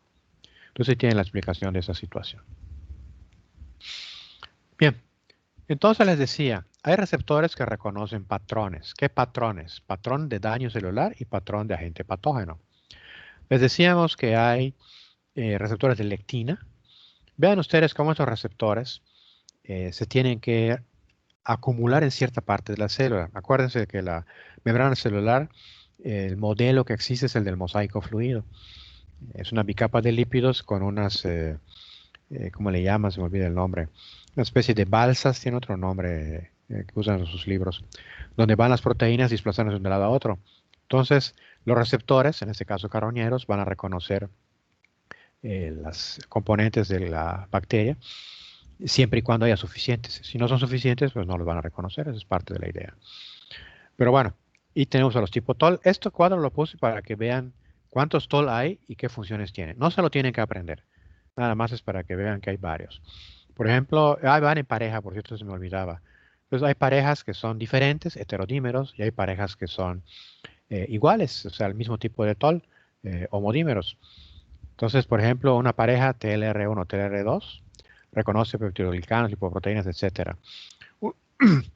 Un homodímero, TLR5, TLR5, puede reconocer flagelinas, etc. Nada más para eso. Y otra imagen que muestra los TOLs. Hay TOLs de superficie en la membrana celular y TOLs en la superficie de membrana de vesícula. Y vean que reconocen cosas diferentes. Los TOLs son muy importantes, aunque no hay enfermedades descritas relacionadas con su deficiencia, o al menos si existe alguna enfermedad, no es particularmente llamativa. Bien, la fagocitosis requiere 3 partes. Reconocer y pegar, adherirse a la partícula, englobar la partícula y la muerte o degradación o destrucción. Para ilustrar esto, yo uso un ejemplo muy malo, como todos mis ejemplos, pero creo que sirva para entenderlo. Y mi ejemplo es el del gordo dragón. Espero que no haya acá nadie que se sienta ofendido en estos tiempos de las copos de nieve y las florecitas del campo. Pero en fin, el gordo dragón. Ustedes conocen la facultad, obviamente, ¿no? Ya están en el tercer año. Y saben que a 1 kilómetro o algo así de la facultad hay un Burger King, ahí frente al Hospital Juárez. Entonces, en este ejemplo malo que les estoy dando, imagínense lo siguiente. Tienen a un compañero suyo que es un dragón. Y de alguna forma misteriosa, percibe el olor de una hamburguesa. Entonces, sale del salón, se va a la calle y reconoce el gradiente de concentración del olor de hamburguesa. Y siguiendo el gradiente, al donde esté el olor más intenso, llega hasta el Burger King de la glorieta donde está el Hospital Juárez. Entonces ahí ya reconoció que hay una hamburguesa y se acerca al mostrador, obviamente hay que pagarlo, pero me brinco esa parte, y agarra su hamburguesa. Entonces tienen reconocimiento y adhesión. La célula fagocítica tiene que reconocer dónde está lo que se va a fagocitar. Por eso se da la quimiotaxis. Y cuando llega, se tiene que pegar. Entonces, ¿qué va a hacer el gordo? Extiende sus manos, agarra la hamburguesa y se la lleva a la boca tragándosela.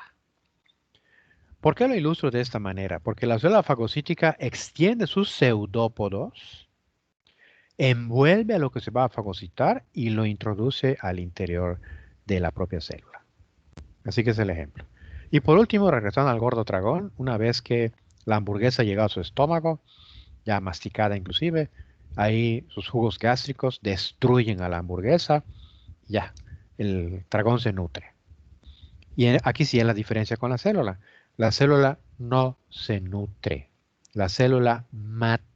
Por eso les daba el ejemplo del leucocito en el anime. Lo que la célula hace es matar. No va a aprovechar nutrientes. Lo que va a hacer es destruir. Hago la diferencia. Si estaba vivo, lo mata. Y si ya estaba muerto, lo destruye. O si ustedes quieren, si estaba vivo, lo mata y lo destruye, como lo quieran llamar, como sea. Pero la idea es esa. Matar y destruir. Esa es la idea fundamental. Para eso sirve el neutrófilo. El macrófago hace lo mismo, pero con un énfasis invertido. O sea, más que matar, que lo puede hacer, lo básico es destruir para limpiar el terreno. Recuerden que es más bien carroñero. ¿Hasta aquí alguna duda o pregunta, aclaración, comentario? Más o menos es claro lo que les estoy diciendo. Sí, doctor. Bueno, si no hay preguntas, continúo. Este dibujo está en algún Robbins porque luego ando mezclando ediciones, porque no todos los libros muestran el mejor dibujo del mundo. Y es un dibujo malo. ¿Por qué razón es malo? Porque pareciera, de hecho así lo muestra, que solamente se tiene que formar una vesícula para que se dé la fagocitosis. Ahí está la mentira. Es toda la célula la que tiene que mover. Se los mostré a ustedes en la foto, en el video, perdón. Todas las células se tienen que mover. No es simplemente la formación de un fagosoma. Eso no es así. Mucho más complicado que eso. Hay dibujos más adelante que lo ilustran. Ahorita se los voy a mostrar. Pero bueno, veamos acá lo que hay. Primera etapa, reconocimiento. ¿Cómo? Hay sensores que reconocen lo que se va a fagocitar. Segunda etapa, englobamiento. Se activa el citoesqueleto que va a formar estas vesículas y esta vesícula se va a llamar fagosoma. En su interior va a estar aquello que se va a fagocitar. Al fagosoma se le va a unir el lisosoma y se va a formar un fagolisosoma. Y entonces en el interior del fagolisosoma se dan una serie de reacciones, algunas mediadas por especies reactivas de oxígeno y otras mediadas por enzimas que ya estudiaremos. Pero aquí por de pronto pueden ver que hay en la membrana del fagolisosoma un complejo molecular que se llama oxidasa fagocito, que permite la formación de superóxido. El oxígeno molecular se convierte en especie reactiva de oxígeno en superóxido. Y vean que la arginina, bajo la acción de la sintasa de óxido nítrico inducible, es lo que quiere decir INOS, sintasa de óxido nítrico inducible, va a dar origen al óxido nítrico, que en presencia de superóxido va a formar peroxinitrito. Ya habíamos estudiado eso anteriormente. Y el resultado va a ser la destrucción de lo que se fagocitó. Ahí lo tienen ustedes, la muerte y degradación. Bien. Receptores fagocíticos, esos que vimos en la superficie. Receptores de manosa, por ejemplo en los macrófagos. Pueden reconocer, son de lectina, que reconoce manosa terminal, o fucosa, que es otro azúcar típico de microbio. Algunas glucoproteínas o glucolípidos. Vean que las glucoproteínas de los mamíferos tienen ácido siálico y N-acetilgalactosamina. Así es que son diferentes. Y el receptor va a reconocer entonces al microbio y no a la célula huésped. Son cosas diferentes. Vaya, ¿cómo podríamos decirlo? No se me ocurre un ejemplo. Todos los que se me ocurren son medio ofensivos, pero bueno. ¿Cómo podría ser un ejemplo? No sé, van ustedes al puerto, voy a decir una exageración, una babosada. Van ustedes al puerto y ven a las personas, a los seres humanos, pero de pronto ven un pulpo caminando allá en el malecón de Progreso. Obviamente el pulpo tiene 8 patas y tiene una cabeza medio rara y tiene un pico, en fin, entonces ese no es una persona. Ahora agarran al pulpo y lo cocinan y se lo comen. Acabó. Es una babosada lo que dije, pero bueno, es diferente. Entonces, mis células humanas, ¿qué tienen? En la superficie, ácido siálico, N-acetilgalactosamina. La célula fagocítica no lo va a reconocer porque su receptor no le hace caso. Pero soy una bacteria. Tengo manosa, tengo fucosa, pues órale, el receptor de manosa lo va a reconocer y ya. El fagocito me va a matar como bacteria. Luego tenemos al receptor carroñero. Ahí se acuerdan que sí se los mostré a ustedes en la foto. En el dibujo, perdón. Moléculas que van a reconocer lipoproteínas de baja densidad, que ya están alteradas, están oxidadas, ya no pueden interactuar. Y este macrófago carroñero va a unirse a ciertos microbios, además de partículas modificadas de lipoproteínas de baja densidad. Y interactúa también con integrinas, como MAC1. Así que esto fagocita la fagocitosis. Y otro elemento es la opsonización. En este caso se refiere a que hay receptores para el C3b y para anticuerpos, la fracción cristalizable del anticuerpo. Dicho de otra manera, el anticuerpo, en este caso IgG y C3b, se pegan al microbio. Y el fagocítico, la célula fagocítica tiene receptores para IgG y C3b. Entonces va a reconocer al marcador. Esa es la idea fundamental. Y ya lo puede fagocitar. Ahorita lo vamos a ver con los dibujos un poquito más claro. Este es otro dibujo. Tampoco es muy correcto, aunque aquí sí hay un poco más de pseudópodos, en el cual lo uso porque muestra más a su libro. Tiene el receptor de manosa, receptor integrina, receptor carroñero, que reconocen diversos componentes que ya vimos cuáles son. Y esto va a facilitar la formación del fagosoma, se le une el lisosoma y se da lo que ya habíamos comentado de la destrucción del contenido, la muerte del microbio en su caso, por la activación de la oxidasa fagocito de la sintasa de óxido nítrico, etc. Bien, entonces ese fue el reconocimiento. Va el englobamiento. Hay que enfatizar que la célula, todo el cuerpo de la célula participa. No es simplemente que haga una vesícula, no. Toda la célula se mueve. Se forman pseudópodos y esto requiere modificación del citoesqueleto con modificación de haces de filamentos de actina de microtúbulos que van a facilitar que se forme el pseudópodo y que haya movimiento de la célula para englobarlo, que se cierre la cavidad original que formaban los pseudópodos hasta formar la vesícula. Y la vesícula se tiene que transportar al interior de la célula para que entre en contacto con los lisosomas. Aquí tenemos un primer dibujo en el cual vemos a un polimorfo nuclear. Vean el núcleo segmentado, tiene PMN, que quiere decir polimorfo nuclear. Aquí el reconocimiento es por opsonización. Está el microbio al cual se le pega la IgG, que tiene su porción que reconoce antígenos unida a la bacteria, y la porción que no reconoce antígenos, que se llama fracción constante, es reconocida por un receptor de Fc en la superficie de la célula fagocítica. Y C3b va a reconocer pues, al C3b que se pegó al microbio. Se me ocurre un ejemplo malo, pues. Imagínense ustedes que tienen su hamburguesa, pero no se les hace muy sabrosa. Pues, ¿qué van a hacer para que tenga mejor sabor? Pues le ponen chile, le ponen catsup. Entonces ahora sí se lo van a comer. Es un ejemplo malísimo, pero espero que ilustre la idea. Si al microbio le pegamos cosas que van a hacerlo aparecer fagocitable, pues entonces el fagocito que tiene los receptores para C3b y fracción constante de la inmunoglobulina se acerca y lo va a fagocitar. ¿Y qué es lo que hace? Aquí sí el dibujo está bien, por eso me gustó y lo puse. Vean el pseudópodo, los pseudópodos, cómo lo va englobando. Aquí no es simplemente una vesícula, aquí se tuvo que mover buena parte de la célula. Bien. Así que aquí seguimos su texto. Cuando los objetos fagocitados o los microbios fagocitados entran a la célula en el fagosoma, entonces se producen especies reactivas de oxígeno y especies reactivas de nitrógeno, que ya hemos comentado. Se liberan enzimas y esto va a llevar a la destrucción de lo que se fagocitó. Y si es un agente infeccioso, pues lo va a matar, por supuesto. Ojo, esto es peligrosísimo, porque estamos hablando de un grupo de moléculas muy reactivas que pueden causar daño. Tiene que darse esta destrucción dentro del fagolisosoma, no afuera. Y hay una circunstancia en la cual podría darse el caso de que sí causen daño.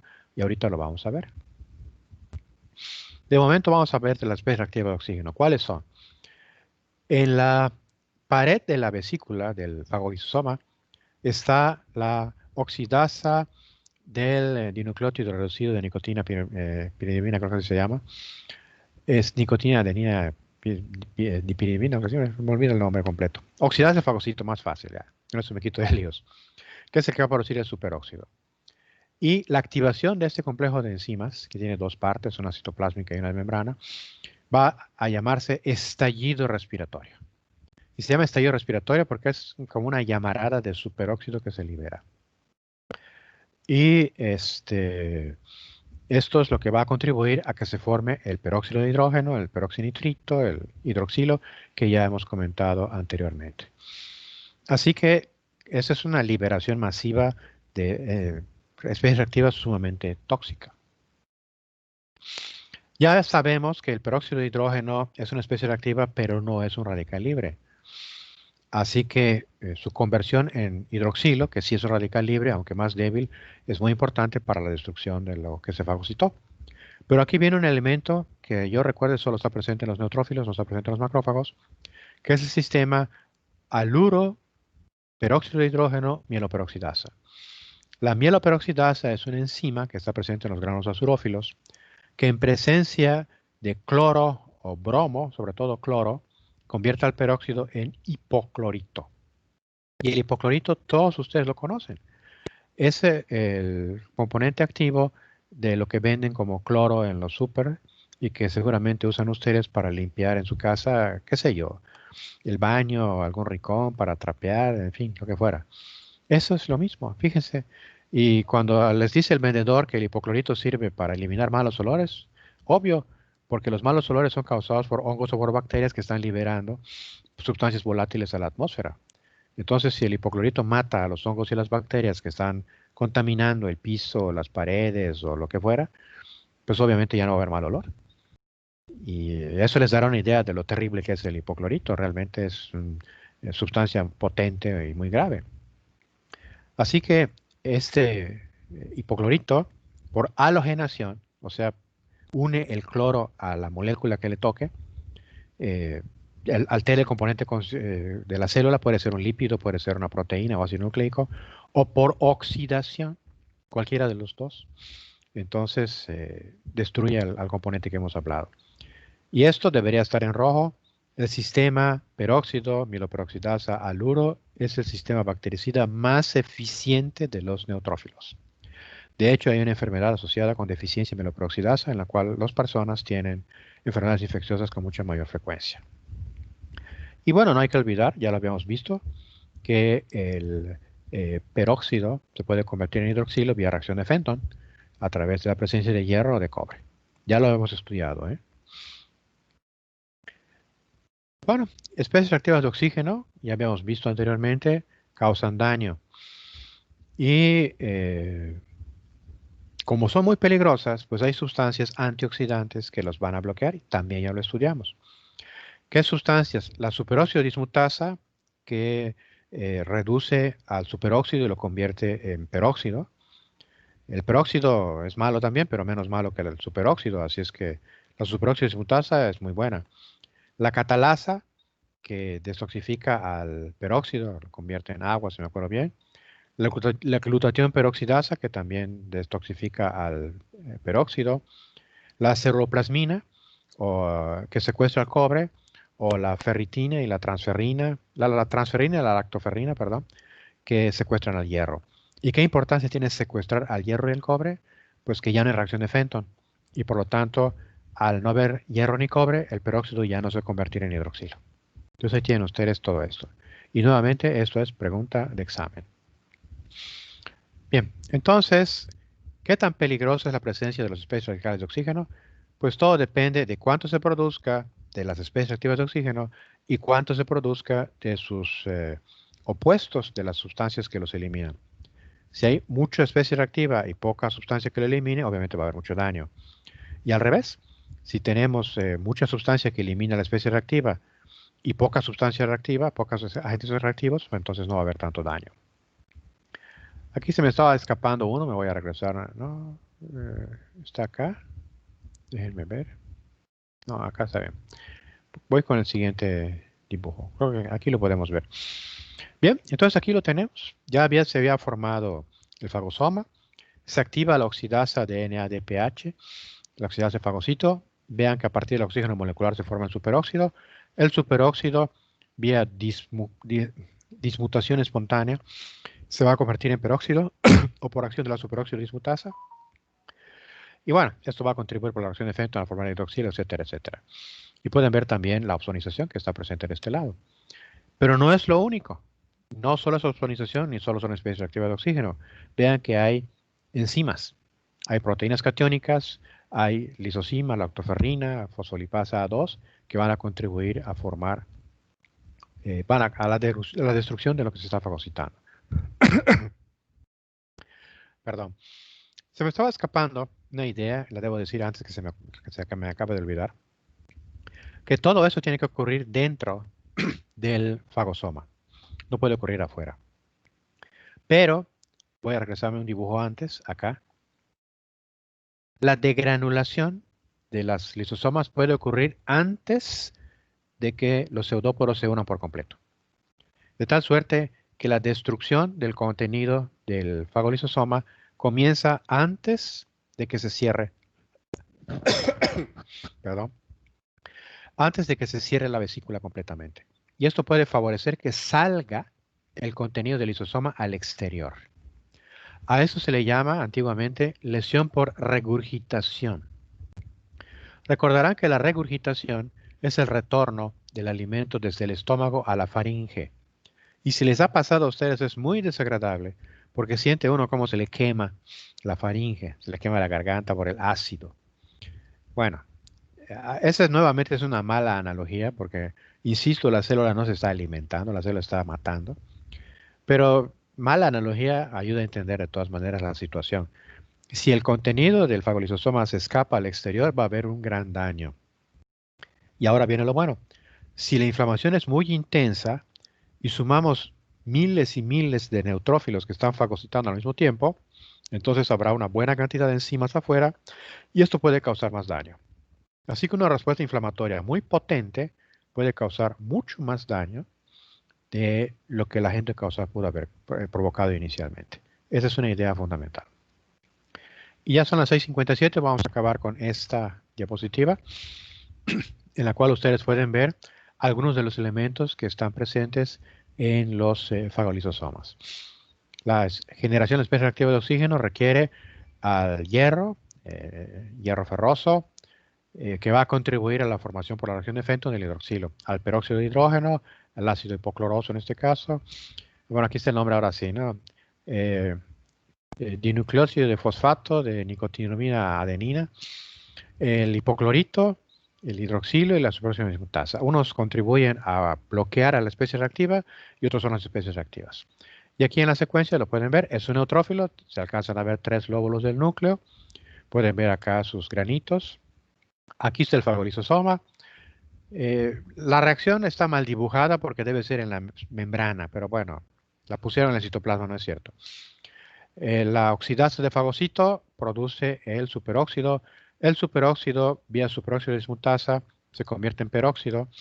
El peróxido, vía mieloperoxidasa, da origen al hipoclorito, y vía reacción de Fenton, da origen al hidroxilo.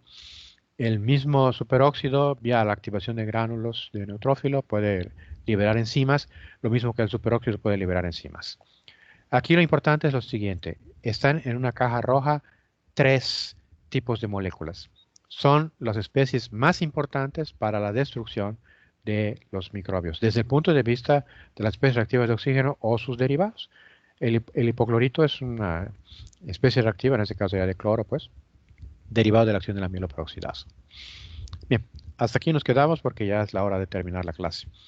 Y es el momento de regresar con ustedes. A ver dónde está acá. Terminamos la presentación. Cerramos la presentación y la pantalla. ¿Dudas, preguntas hasta acá? ¿Comentarios, aclaraciones, críticas? Lo que ustedes gusten. Doctor. ¿Me escucho? Hace un momento mencionó que la presencia de células plasmáticas son un indicador de la inflamación crónica. Así pero, ¿hay alguna otra situación en donde se presenten las células plasmáticas? Hay tumores de células plasmáticas, aunque no son normales, es una condición completamente diferente, no tiene que ver con inflamación. Las células plasmáticas las podemos encontrar en reacciones inmunológicas. El problema surge porque los patólogos describimos lo que vemos. Y si nosotros vemos células plasmáticas con linfocitos, le llamamos inflamación crónica. Aunque sepamos que en realidad lo que estamos viendo es una reacción inmunológica. Así que para fines prácticos y concretos, si tú ves células plasmáticas en algún lugar, es evidencia de que en ese sitio hay inflamación crónica. Perfecto, gracias. Sí. ¿Alguna otra pregunta? Doctor. Sí, escucho. En el edema, digo, en la inflamación crónica, ¿el edema puede considerarse como edema no inflamatorio? No es edema inflamatorio. Es inflamatorio a pesar de que no sea muy notorio. La diferencia básica es, ¿hay lesión del endotelio, sí o no? En la inflamación crónica hay lesión del endotelio. Por lo tanto, es edema inflamatorio. Sí. Gracias. ¿Alguna otra pregunta? Pues si no hay más preguntas, jóvenes, nos veremos el próximo lunes y estudien para que podamos seguir en esto. Descansen, ya saben, el estudiante de medicina descansa cambiando de libro para estudiar. Déjenme los ánimos a los viejos, los jóvenes tienen que estudiar. Bueno, detendré la grabación. Vamos a ver. Ya está.